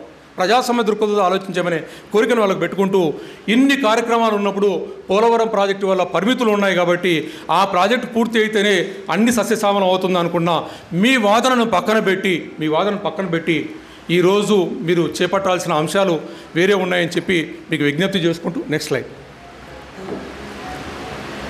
ఇంకొక కీలకమైన అంశం ఐదోది, శ్రీశైలం ప్రాజెక్టు మన వాళ్ళని ఎవరు అడిగినా అన్నది కరెంటు ప్రాజెక్టు కదా అని అంటారు. మీరు శ్రీకాంత్ తెలుసుకోవాలి, ఇది కరెంటు కోసం పెట్టిన ప్రాజెక్ట్ అయితే కాదు. శ్రీశైలం ప్రాజెక్టు నిర్మాణం అనుమతులు ఇస్తున్నప్పుడు కర్ణాటక మహారాష్ట్ర ప్రభుత్వాలు తీవ్రంగా అబ్జెక్షన్ పెట్టాయి. ఈ పథకం చేయడానికి లేదని చెప్పి తీవ్రంగా అభ్యంతరాలు పెట్టాయి. పెడితే బచావత్ ఒకటే ఒక మాట చెప్పాడు, అయ్యా దీని ద్వారా కొత్త ఆయకట్టుకి ఎక్కడ నీళ్ళు ఇవ్వడం లేదు, బాగా వినండి, నా కొత్త ఆయకట్టుకు నీళ్ళు ఇవ్వడం లేదు, కేవలం నాగార్జున సాగర్ ఆయకట్టుకు ఉన్న 264 టీఎంసీలు, కృష్ణా డెల్టాకి ఇవ్వాల్సిన 80 టీఎంసీలు మాత్రమే వినియోగించుకొని మాత్రమే కరెంటు ఉత్పత్తి చేయాలి. అంటే ఎంతనా 344 టీఎంసీలు, దానికి లోబడే ఉత్పత్తి చేయాలి, కానీ దానికి మించి మీరు ఆ నీళ్లను వేరే విధంగా తీసుకోవడానికి లేదు, దానికి లోబడే చేయాలని అన్నారు. మరి ఆ శ్రీశైలం ప్రాజెక్టు నిర్వహణ అనేది ఆ విధంగా జరుగుతూ ఉందా? అంతకుముందు సంవత్సరాలు వరదలు వచ్చినప్పుడు కూడా 1000 టీఎంసీలు సముద్రంలోకి పారబోసారు, కానీ మనకు శ్రీశైలంలో బురదను మిగిల్చారు. అదేవిధంగానే భవిష్యత్తులో గోదావరి నుండి నీళ్లను తీసుకొచ్చి ఈరోజు కృష్ణా డెల్టాకు పోలవరం కుడికాల ద్వారా 80 టీఎంసీలు నీళ్లు తీసుకొచ్చినట్టుగా దీంట్లో కూడా కొంత నీళ్లు నాగార్జున సాగర్ తెచ్చుకుంటే 180 టీఎంసీల కంటే ఎక్కువ వాడకూడదు అని స్పష్టంగా చెప్పారు. అంటే నాగార్జున సాగర్ డైవర్ట్ ఏదో గోదావరి నుండి ఏమైనా డైవర్ట్ చేసుకుంటే ఈరోజు పట్టుసీమ తయారైపోయింది కాబట్టి 264 టీఎంసీలు నీళ్ళే వాడుకోవాలి. దీనికి కూడా నాగార్జున సాగర్ కుడికాలవకో ఇంకోటో ఆంధ్రప్రదేశ్ ప్రభుత్వం నీళ్లు తెచ్చుకొని వాడుకుంటే ఆ 180 టీఎంసీలకే కన్ఫైన్ అవ్వచ్చు. కాబట్టి ఇది ఎలక్ట్రిసిటీ ప్రాజెక్టు కాదు, దీంట్లో నీరు కూడా ఉంది. దాని తర్వాత ఆ బచావత్ అవార్డు తర్వాత శ్రీశైలం ప్రాజెక్టులో మనకు ఎస్ఆర్బీసీకి కూడా ఆ రోజు రీజనరేటెడ్ వాటర్కు దానికి హక్కులు వచ్చాయి. ఇంటర్నల్ అడ్జస్ట్మెంట్లో 19 టీఎంసీలు తీసుకున్నాం, మద్రాసుకు 15 టీఎంసీలు తీసుకున్నాం. రాష్ట్ర విభజన చట్టం ప్రకారం మిగులు జలాలు ఏవైతే ఉన్నాయో మిగులు జలాల మీద కట్టిన ప్రాజెక్టులన్నీ కూడా యథాతథ పరిస్థితి కొనసాగించని అంటే శ్రీశైలంలో నీటి వినియోగించుకునే హక్కు కలిగింది మనకు. దీనికి గాలేరు నగరికి, హంద్రీనేవాకు, వెలుగొండ ప్రాజెక్టుకు, అదేవిధంగా తెలుగుగంగ ప్రాజెక్టుకు. మరి వీటన్నిటికీ నీళ్లు ఉండాలనుకుంటే శ్రీశైలం ప్రాజెక్టులో కనీస నీటి మట్టం 854 అడుగులు ఉండాల్సిందే. 854 అడుగుల నుండి 834 అడుగులు ఎందుకు తీసుకుపోయారు? ఇంతకుముందు చెప్పుకున్నాం, నాగార్జున సాగర్ నుండి ప్రకాశం బ్యారేజ్ వరకు వాళ్ళు వాడుకోవాల్సిన వాళ్ళకు కేటాయించిన 100 టీఎంసీలు వాడుకోలేకపోవడం వల్ల రాయలసీమ వాడుకోకుండా ఉండడం కోసం 834 అడుగులు తీసుకుపోయిన సందర్భంలో మనం దీర్ఘకాల ఉద్యమం చేస్తే ఈరోజు కేఆర్ఎంబి రూల్ కరువుని 854 అడుగులను తీసుకొచ్చి పెట్టింది కానీ దాన్ని అమలు పరచలేదు. దానికి కొన్ని అభ్యంతరాలు ఉండడం వల్ల అది అమలు జరిగేలాగా మనం చేసుకోవాలి. ఇది శ్రీశైలం ప్రాజెక్టు అనుమతులు ఇచ్చే రోజు కూడా స్పష్టంగా ప్రాజెక్ట్ డిజైన్లో 854 అడుగులు పెట్టారు. ఎందుకు పెట్టారు? భవిష్యత్తులో ఎగువ ప్రాంతాల్లో, శ్రీశైలంలో ఎగువ ప్రాంతాల్లో నీళ్లు తీసుకోవాలనుకుంటే, అంటే పోతిరెడ్డి పాట లాంటిది ఐడియా ఉంటుంది, వాళ్ళు నీళ్లు తీసుకోవాలనుకుంటే ఆ భూమి ఎత్తులో ఉంది కాబట్టి ఆ ఎత్తుకున్న భూమికి మీరు తగ్గుకు తీసుకుపోతే నదిలో కాలువ చాలా దూరం తీసుకురావాల్సి వస్తుంది. కాలువ ఎక్కువ దూరం తీసుకొస్తే అది ప్రతి సంవత్సరం పూడిపోతుంటుంది, మెయింటెనెన్స్ కష్టం కాబట్టి 854 అడుగులు పెట్టారు. కాబట్టి ఎవరైనా వాదిస్తే ఇది పౌర సమాజం, శ్రీశైలం ప్రాజెక్టు ఎలక్ట్రిసిటీ ప్రాజెక్టు కాదు, వీళ్ళ నీటిని ఎంత కేటాయించారో ఆ నీటికి పరిమితి పడే కరెంటు ఉత్పత్తి చేసుకోవాలి. భవిష్యత్తులో గోదావరి జలాలను అక్కడికి మళ్లిస్తే కేవలం 180 టీఎంసీలు మాత్రమే ఎలక్ట్రిసిటీకి వాడుకోవాలి. మిగిలిన నీళ్ళన్నీ ఎగువ ప్రాంతానికి ఈరోజు బచావత్ అవార్డులో ఎస్ఆర్బీసీకి హక్కులు వచ్చాయి, మద్రాస్ డ్రింకింగ్ వాటర్కు మన ఇంటర్నల్ అడ్జస్ట్మెంట్గా మా నీటి హక్కులు వచ్చాయి, రాష్ట్ర విభజన చట్టం ప్రకారం మన ప్రాజెక్టులకన్నీ నీటి హక్కులు వచ్చాయి. కాబట్టి స్పష్టమైన మనకు హక్కు ఉంది. ఎవడైనా ఎలక్ట్రిసిటీ ప్రాజెక్ట్ అంటే ఇది కాదు అనేది స్పష్టంగా చెప్పడానికి కోసం ఈ స్లైడ్ పెట్టామన్నా. నెక్స్ట్, వరదలు నేర్పిన పాఠాలు. ఈరోజు బుడమేరు వరదలతో ప్రకాశం బ్యారేజ్ ఎప్పుడు రానని వరదలు వచ్చాయన్నారు. మరి ఈ వరదలు నివారించాలంటే ఏం జరగాలి? ఏమేం జరగాలన్నా ఇక్కడ వరదలు నివారించాలంటే పైన ఎగువన రిజర్వాయర్లో కెపాసిటీలు పెంచుకోవాలి. వరదలు నివారించుకోవడం ఎక్కడెక్కడ గుండెలో రిజర్వాయర్ కట్టుకుంటే ఒక 20 టీఎంసీలు పక్కన వెళ్ళిపోయి పక్కన ఉండేది. ఆ ప్రెజర్ శ్రీశైలం మీద కానీ, నాగార్జున సాగర్ మీద కానీ, పోలవరం మీద కానీ పడేది కాదు, లేదా పులిచింతల ప్రకాశం బ్యారేజ్ మీద కానీ పడేది కాదు. అదేవిధంగానే వేదవతి ఎత్తిపోతల వద్ద పెట్టుకుని అక్కడ కొన్ని నీళ్లు వాడుకుంటే ఆ ఇబ్బంది ఉండేది కాదు. అదేవిధంగా తుంగభద్ర ఎగువ సమాంతర కాలువ తీసుకొస్తే తుంగభద్ర నదిలో వరదలు ఉన్నప్పుడు అన్న చెప్పిన పిఏబిఆర్లు తీసుకొచ్చి 10 టీఎంసీలు నీళ్ళు నిలబెట్టుకోవచ్చు, ఇంకా కొన్ని చెరువుల్లో నీళ్ళు నిలబెట్టుకోవచ్చు.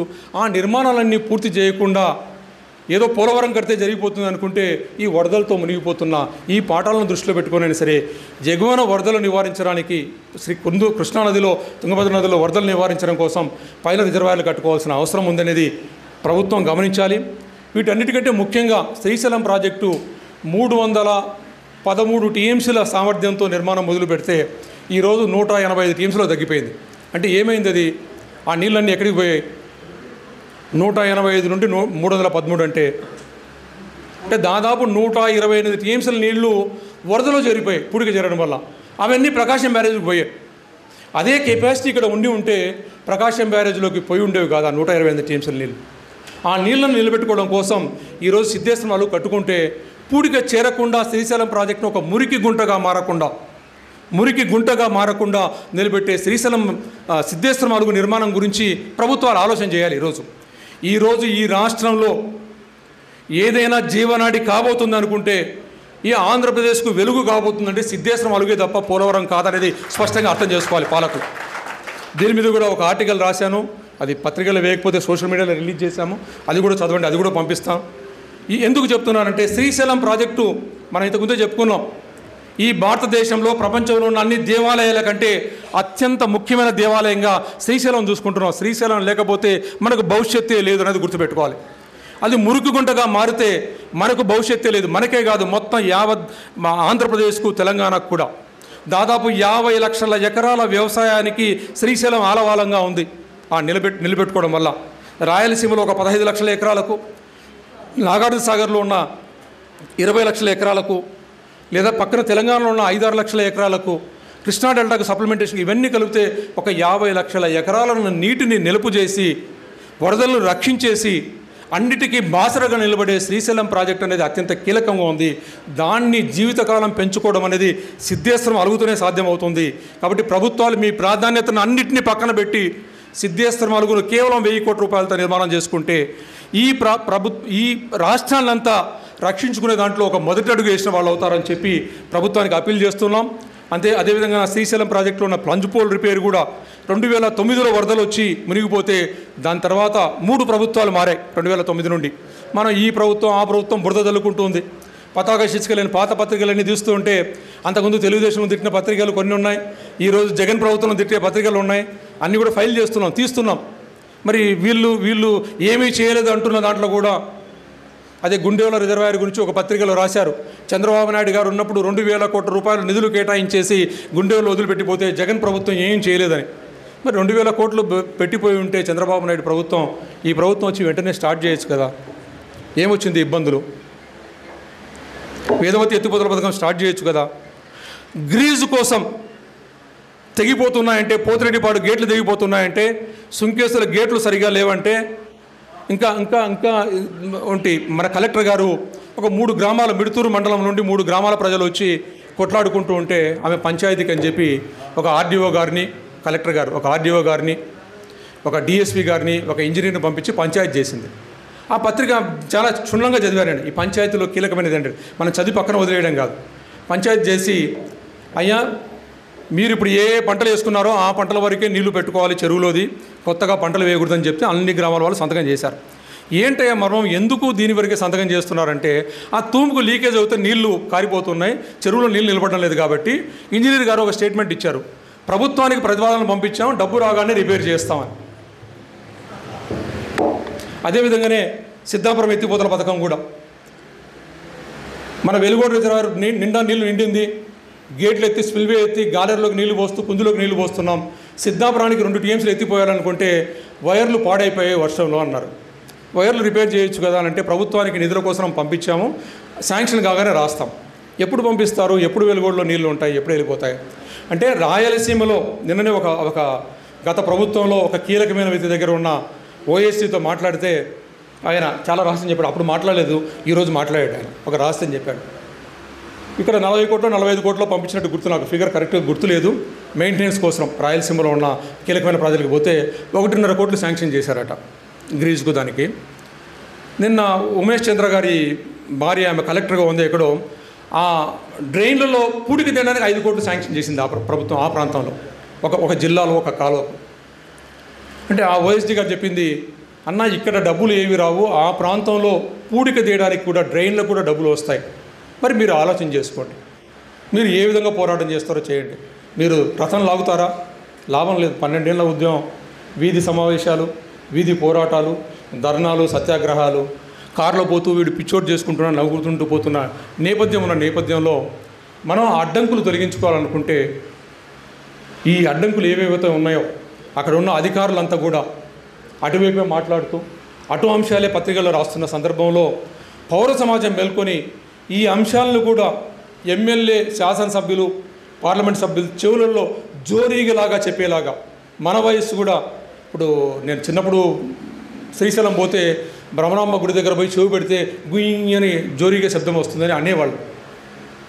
ఆ విధంగా రాయలసీమ పౌర సమాజం నుండి కూడా ఆ జుమ్ అనే శబ్దము వచ్చేలాగా చేసే బాధ్యత పౌర సమాజం మీద ఉంది, ప్రజా సంఘాల మీద కాదు. పౌర సమాజం ఈరోజు మా ఇంట్లో పెళ్ళి ఉంది, పెళ్ళి పర్వాలేదు, లేదా ఇంకోటి ఏదో ఉంది, విందు ఉంది, లేదా ఇంకొక కార్యక్రమం ఉంది అని తప్పించుకునే కార్యక్రమం. ఒక ఆయనకు ఫోన్ చేస్తే అన్న తప్పకుండా వస్తానన్న అని చెప్పి ఫోటోలు పెట్టాడు, ఉజ్జయిని ఫోటోలు పెట్టాడు. ఉజ్జయినిలో ఉన్నానన్న అర్జెంటుగా పోయానని. ఇంతవరకు ఎప్పుడు రాలే, 5 మీటింగ్లకు ఇదే సాకు చెప్పాడు. ఈరోజు ఉజ్జయిని పెట్టాడు, ఒకసారి ఇంకోటి పెట్టాడు. కనుక ఇట్లాంటి సమాజంలో కూడా, పౌర సమాజంలో కూడా అందరూ రావాల్సిన అవసరం లేదు. మనం వచ్చిన వాళ్ళమైనా సరే పౌర సమాజానికి దృష్టికోణం ఏ విధంగా ఆలోచన చేయాలి, ఏ విధంగా చేయాలి అనే ఒక దాన్ని, అంటే తాడు లాగడం ఉద్యమాలు కాకుండా ఈ అవేర్నెస్ బిల్డప్ చేయడానికి ప్రజా సంఘాల కంటే పౌర సమాజం బాధ్యత ఎక్కువ ఉందని భావిస్తూ మీరు దీనికోసం ఒక పెద్ద ఎత్తున ప్రయత్నం చేయాలని కోరుకుంటూ, ఆ నదిలో వరదలు నివారించడం కోసం గుండెల రిజర్వాయర్ కట్టాలి, తుంగభద్ర ఎగువ సమాంతర కాలువ నిర్మాణం చేస్తే హెచ్ఎల్సీకి మరీ దారుణం. నిమ్మల రామానాయుడు గారికి చూపించాను మనం పోయినప్పుడు. అయ్యా హెచ్ఎల్సీ కాలువ కింద 2,85,000 ఎకరాలకు నీళ్లు పారవలసి ఉంటే 2022-23 సంవత్సరంలో మనకు రావాల్సింది 32.5 టీఎంసీలు అయితే 32.8 టీఎంసీ నీళ్ళు వచ్చాయి. నీళ్లు కావాల్సిన దానికంటే 0.3 టీఎంసీ నీళ్ళు వచ్చాయి. 85,000 ఎకరాలకి నీళ్లు బారింది. ఏమైందయ్యా అని అడిగారు. సమాధానం చెప్పరా, చూస్తానన్నాడు. రమ్మన్నా ఈ ప్రాంతానికి రండి, మీరు ప్రత్యక్షంగా చూసుకోండి. మా అనంతపూర్ చూడండి, మా కర్నూలు పశ్చిమ ప్రాంతం చూడండి, ఎక్కడెక్కడ ఇబ్బందులు ఉన్నాయో అలగనూరు వచ్చి చూడండి. ఆయన వస్తానండి అని అన్నాడు. ఎప్పుడు వస్తాడో తెలియదు మరి దాంట్లో. అంటే ఈ లోపు వరదలు ఇవన్నీ వచ్చాయి, తప్పకుండా వచ్చి వాళ్ళు చూడాల్సిన అవసరం ఉంది. ఎల్ఎల్సి కాలువ ఇదేవిధంగా అనంతపూర్తో సమానంగా వెనకబడిన పశ్చిమ ప్రాంతంలో 1,54,000 ఎకరాలు నీళ్లు పారవలసి ఉంటే ఏ సంవత్సరం 40,000 ఎకరాలకు కూడా నీళ్లు పారడం లేదు. ఆ సంవత్సరము ఆ ఎల్ఎల్సి కాలువ పక్కనే తుంగభద్ర నదిలో నుండి 600 టీఎంసీల నీళ్లు ప్రవహిస్తూ శ్రీశైలంలోకి చేరింది. ఎల్ఎల్సీకి వాడుకోవాల్సింది అంతా 25 టీఎంసీలు. మరి దాంట్లో పూడికి చేరిపోవడం వల్ల తుంగభద్రలో 17 టీఎంసీలు వాడుకుంటుంటే మిగిలిన నీళ్లు తీసుకోవడానికి కావాల్సిన వేదవతి ఎత్తిపోతల పథకము, అమృత రిజర్వాయరు, అమృత సాగర్ రిజర్వాయరు చేపట్టాల్సిన అవసరం ఉంటే దీని గురించి మాట్లాడకుండా పోలవరం వస్తే సమస్యలు సాల్వ్ అవుతాయి అన్నట్టుగా ప్రభుత్వాలు మాట్లాడుతుంటే పత్రికలు కూడా మన యొక్క దృష్టిని అంతా కూడా అటువైపు మళ్లించేలాగా చేస్తున్న నేపథ్యం ఒకటి ఉంది. మరి చెప్పొచ్చో లేదో, పత్రికా మిత్రులు అంతా ఇక్కడ ఉన్నారు, కోపడొద్దన్నా మీరు చేసే తప్పేం లేదు. పత్రికలతో కూడా పెద్ద పెద్ద పత్రికల వాళ్ళంతా ఉన్నారు, ఏమనుకోవచ్చు సార్ మీరంతా కూడా. ఉన్న వార్తలంతా కూడా ఈ పత్రికలన్నీ కూడా ఏం చేస్తాయంటే ప్రభాత సూర్యకిరణాలను ప్రసరింపజేస్తాయి మొత్తం సమస్యల మీద అంతా కూడా. ఈ సూర్యకిరణాలు ఒక కృష్ణా డెల్టా ప్రాంతం యొక్క సమస్యలు మాత్రమే హైలైట్గా కనపడేట్లు చేస్తాయి. మన ప్రాంత సమస్యలన్నిటి కూడా రాయరంటే రాస్తారు. వాళ్ళు ఎక్కడ రాస్తారు? జిల్లాల్లో రాస్తారు. అంటే నేను జిల్లాలో రాస్తున్న వార్తలు కూడా వాళ్ళ పేపర్లు అమ్ముకోవడానికి రాస్తున్నారేమో అని అనుకుంటున్నాను. నేను మన మీద ఇష్టంతో కాదేమో అని అనుకుంటున్నాను. కాబట్టి ఈరోజు మన బాలేశ్వరుడి దగ్గర ఎంత డబ్బులు ఉన్నాయో నాకు తెలియదు, కొండారెడ్డి దగ్గర ఎంత డబ్బులు ఉన్నాయో తెలియదు, పక్కన మా ఆదినారాయణ దగ్గర ఎంత డబ్బులు ఉన్నాయో తెలియదు, మా మల్లికార్జున దగ్గర ఎంత ఉన్నాయో. మీరందరూ కలిసి ఒక పేపర్ పెట్టి స్టార్ట్ చేసే స్తోమత ఉందా మనకు?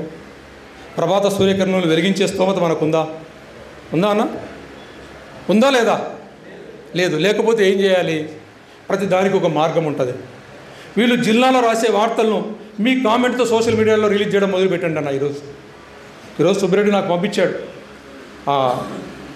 దాని గురించి, గాలేరు నగర్ గురించి. అంటే జిల్లా వార్తలు నాకు రావు కాబట్టి మీ జిల్లాలో ఉన్న వార్తలు చిన్న కామెంట్తో సోషల్ మీడియాలో పెట్టుకొని ఎవరైనా పంపించింది దాన్ని షేర్ చేసే పరిస్థితి తీసుకురావాలి. దాన్ని అక్కడ కొంతమంది కూర్చున్నారు ఒక కోటరీలాగా ఒక ప్రాంతంలో, వాళ్ళ దృష్టికి కూడా పోవాలి. సమాన భావం లేకుండా అంటే వాళ్ళకి తెలియదు ఈ సమస్యలన్నీ కూడా. మీరు కృష్ణా డెల్టా రైతుల దగ్గరికి పోతే వాళ్ళు కూడా ఏం తెలియదని వాళ్ళంతా మనం బాగా ఉన్నాం అనుకుంటున్నారు. వాళ్ళకి సమస్యలు తెలియవు.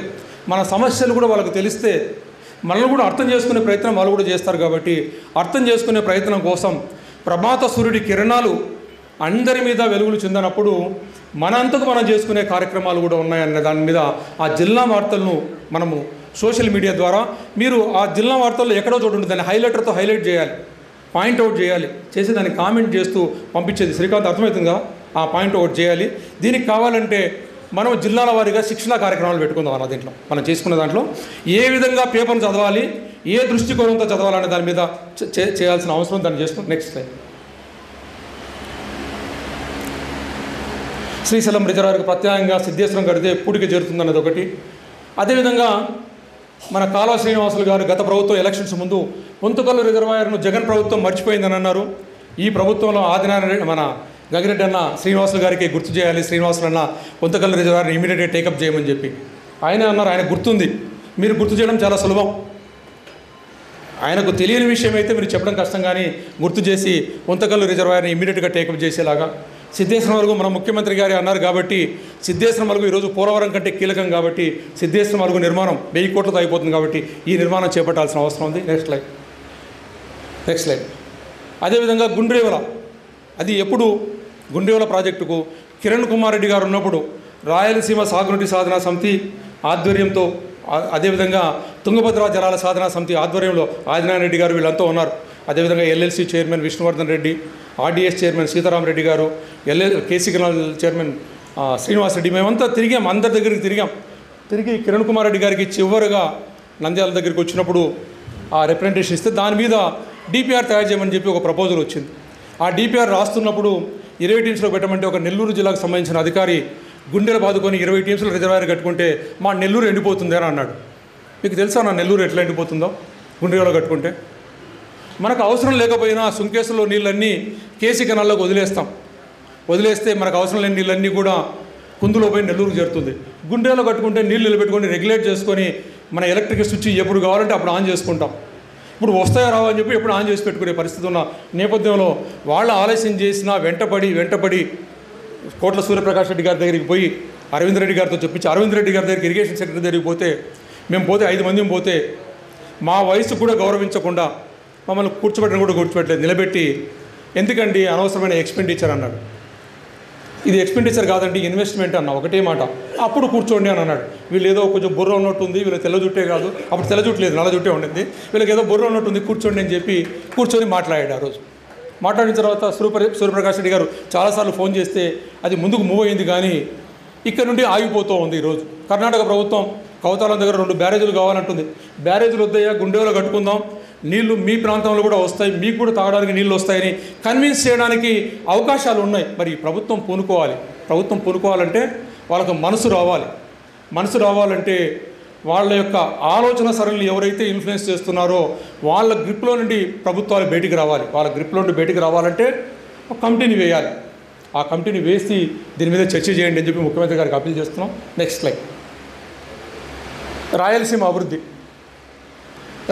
అభివృద్ధిలో భాగంగా గత ప్రభుత్వం విద్యుత్ నియంత్రణ కార్యాలయం, మానవ హక్కుల కార్యాలయం, లోకాయుక్త కార్యాలయం, న్యాయ విశ్వవిద్యాలయాన్ని, ఉర్దూ విశ్వవిద్యాలయాన్ని కర్నూలులో పెట్టింది. దీని మీద అక్కడున్న ప్రాంతం వాళ్ళంతా కూడా కోర్టులో వేశారు, ఇవన్నీ అమరావతికి తీసుకుపోవాలని చెప్పి. ప్రభుత్వం యొక్క ఆలోచన ఏంటో చెప్పండి అని చెప్పి కోర్టులో ఒక జడ్జి గారు అడిగారు నవంబర్ 14 లోపుగా. ప్రభుత్వాన్ని అప్పీల్ చేస్తున్నాం, ఇది అక్కడే కొనసాగాలి, అంటే సమభావనం అనేది ఉంటే తప్పకుండా అక్కడే కొనసాగాలని చెప్పి ప్రభుత్వం ఒక అఫిడవిట్ వేయాలని చెప్పి ఈ వేదిక ద్వారా అప్పీల్ చేస్తున్నాం. అదేవిధంగా తీర్మానాల్లో కూడా అంశాన్ని పెడదాం. అదేవిధంగానే వాళ్ళు ఎలక్షన్ ప్రామిస్ చేసినట్టుగా హైకోర్టు ఏర్పాటు, కర్నూలులో సీడ్ హబ్ ఏర్పాటు అంటే కేవలం సీడ్ హబ్ అని చెప్తూ ముళ్ళ కంపను కూడా తీయని వ్యవహారాన్ని ఎలక్షన్ల ముందు మనం చూసి వచ్చాం. అక్కడ కంప అలాగే ఉంది. ఆ ప్రాంతంలో AP state seed certification agency కార్యాలయము, AP state seed development corporation ప్రధాన కార్యాలయాలతో పాటుగా అనేక grower test farms, ISTA labs ఇవన్నీ రావాలి. సీడ్ హబ్ రావాలంటే ఊరికే పేరు పెట్టి బోర్డు పెట్టి సీడ్ హబ్ అని చెప్పి 10 ఎకరాలు 10 మందికి పనిచేసి ఏదో చేసిపోయే కార్యక్రమం కాకుండా సీడుకు సంబంధించిన అన్ని విభాగాలు ఇక్కడికి రావాలి. ఒక రీసెర్చ్ స్టేషన్ కూడా, యూనివర్సిటీ కూడా ఇక్కడికి రావాల్సిన అవసరం ఉంది. అది రాష్ట్ర విభజన చట్టంలో క్లియర్గా ఉంది. జాతీయ స్థాయి వ్యవసాయ విశ్వవిద్యాలయం ఆంధ్రప్రదేశ్లో ఏర్పాటు చేయాలని ఆ విశ్వవిద్యాలయాన్ని ఇక్కడికి తీసుకురావాలి. అదేవిధంగా హార్టికల్చర్ హబ్ను ఏర్పాటు చేస్తున్నది అనంతపూర్లో ఏర్పాటు చేయండి.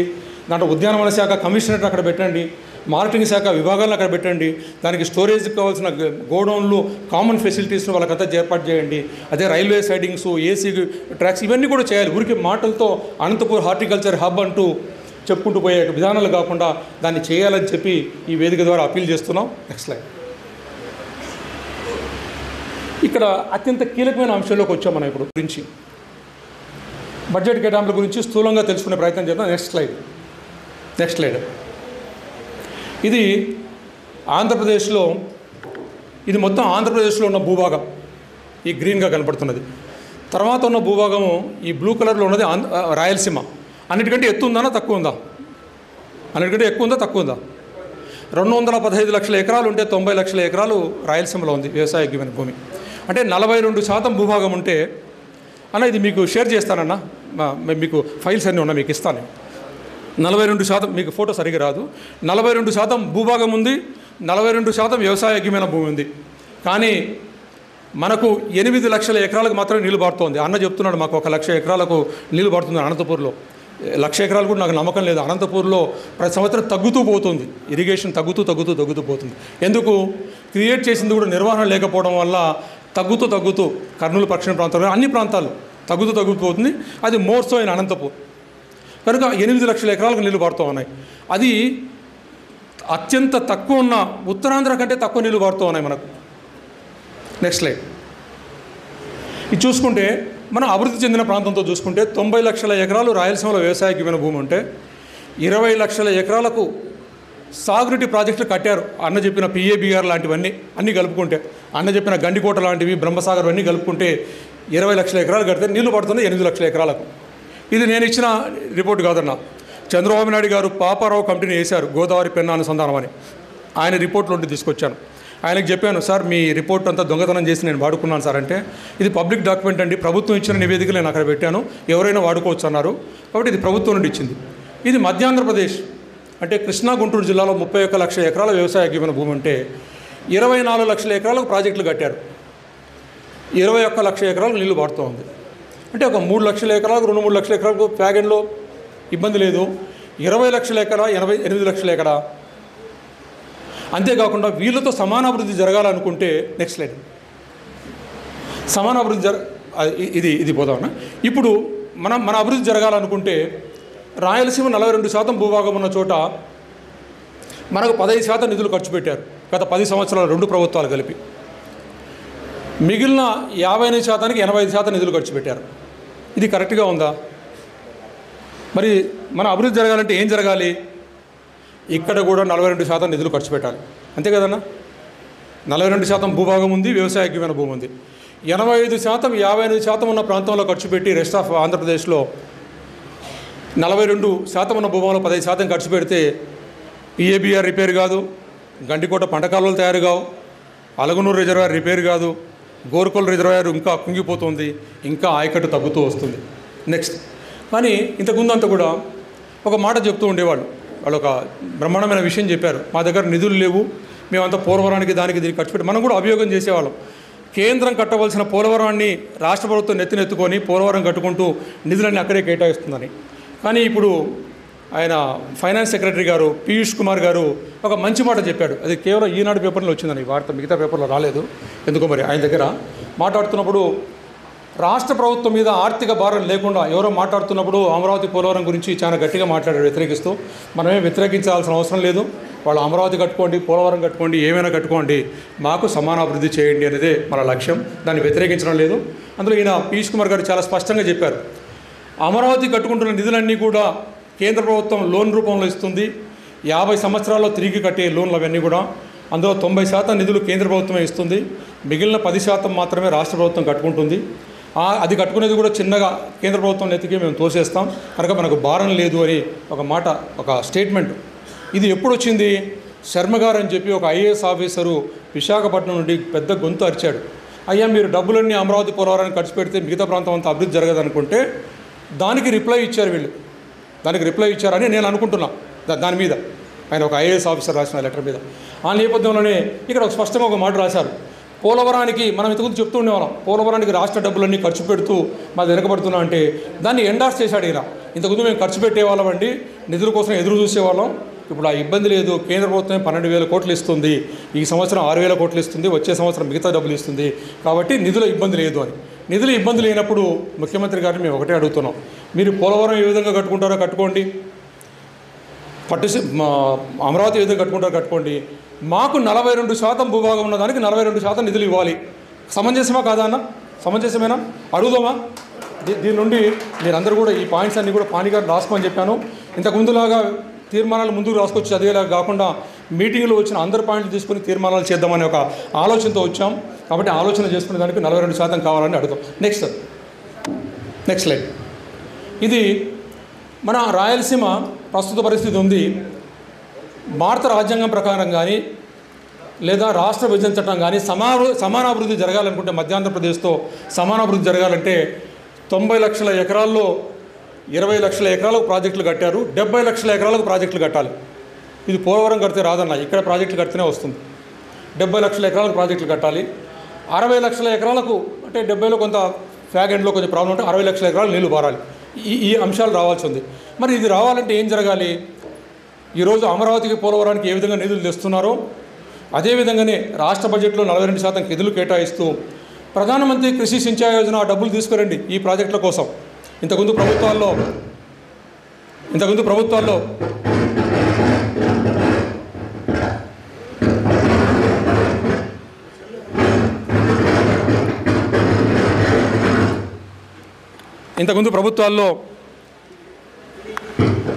42% బదులు 15% ఖర్చు పెట్టారు.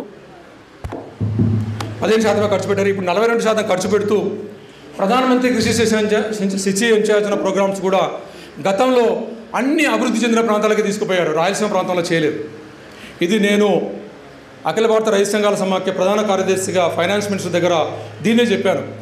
దేశవ్యాప్తంగా వెనకబడిన జిల్లాలకు ఒక ప్రత్యేక నిధిని ఏర్పాటు చేయాలి, చేయకపోతే పొడుగు చేతుల పంజారంలాగా అభివృద్ధి చెందిన ప్రాంతాలే తీసుకుపోతాయని చెప్పిన సందర్భంలో తుషార్ శర్మ అని చెప్పి టాటా కన్సల్టెన్సీ నుండి ఒక ఆయన వచ్చారు.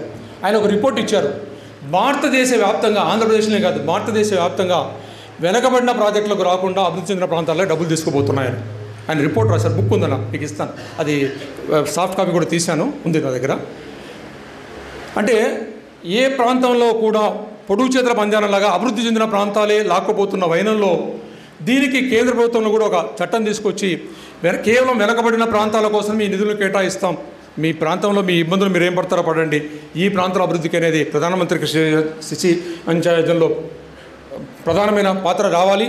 అదేవిధంగా స్పెషల్ పర్పస్ వెహికల్ కింద పెట్టుకొని నిధులు తీసుకొస్తారా, లేదా ఇంటర్నేషనల్ బ్యాంక్స్ నుండి తీసుకొస్తారా, మీరు ఏ విధంగా అయితే అమరావతికి పోలవరం కోసం కట్టుబడ్డారో అదేవిధంగా చేస్తూ సమానాభివృద్ధి జరగడానికి మీరు ప్రయత్నం చేయాలని చెప్పి ప్రభుత్వం ముందు ఒక రిపోర్ట్ను వాళ్ళ ముందు ఉంచుతున్నాం. అంతేకాకుండా రాష్ట్ర విభజన చట్టం ప్రకారం రావాల్సిన ప్రత్యేక నిధులను కూడా సాధించాలని చెప్పి వాళ్ళ ముందు ఉంచుతున్నాం. Next slide.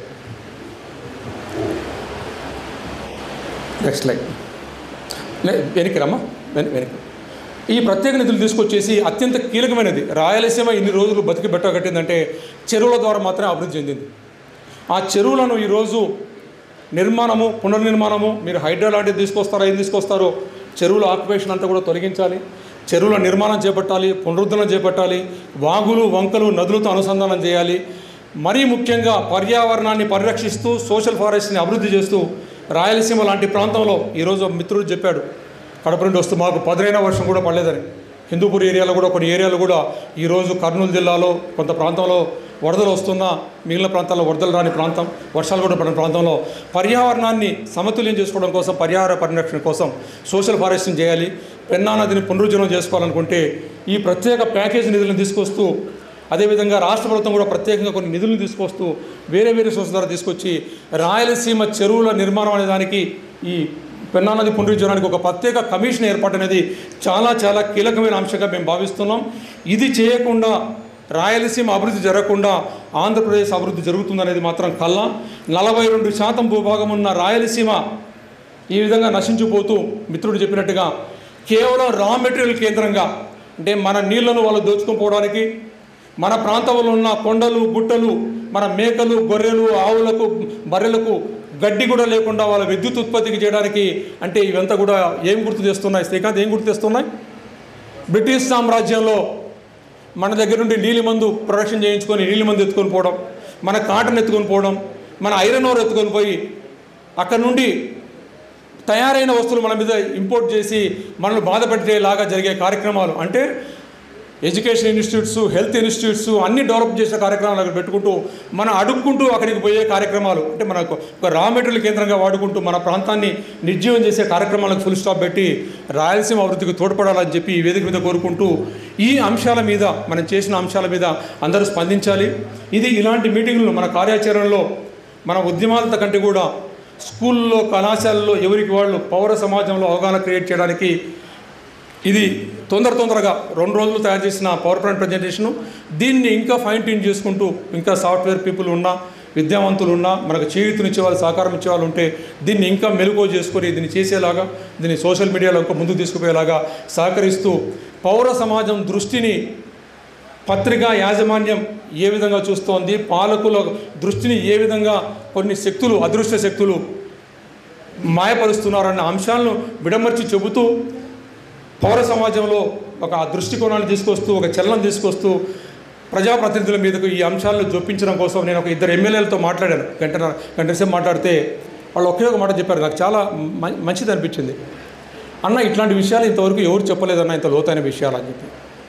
అంటే ఈ 101 టీమ్స్ల బదులు 20 టీమ్స్ల కంటే రావడం లేదు, మేము నాగార్జునసాగర్ నుండి తెచ్చుకుంటామని చెప్పిన విషయాలు, ఇలాంటి లోతైన విషయాలు ఎవరు చెప్పడం లేదు అంటున్నారు. కాబట్టి ఈ 52 మంది ఎమ్మెల్యేల్లో కూడా కనీసం మనకు చెవిచ్చేవాళ్ళు ఒక 10-15 మందో తప్పకుండా దొరుకుతారని ఆశిస్తూ ఆ చెవిచ్చిన వాళ్ళ దగ్గరికి పోయి ఆ భ్రమణంలాగా చెప్పే కార్యక్రమాన్ని చేపట్టాలని చెప్పి కోరుకుంటూ ఈ అవకాశం ఇచ్చిన మీ అందరికీ ధన్యవాదాలు తెలియజేసుకుంటూ విరమిస్తున్నాను.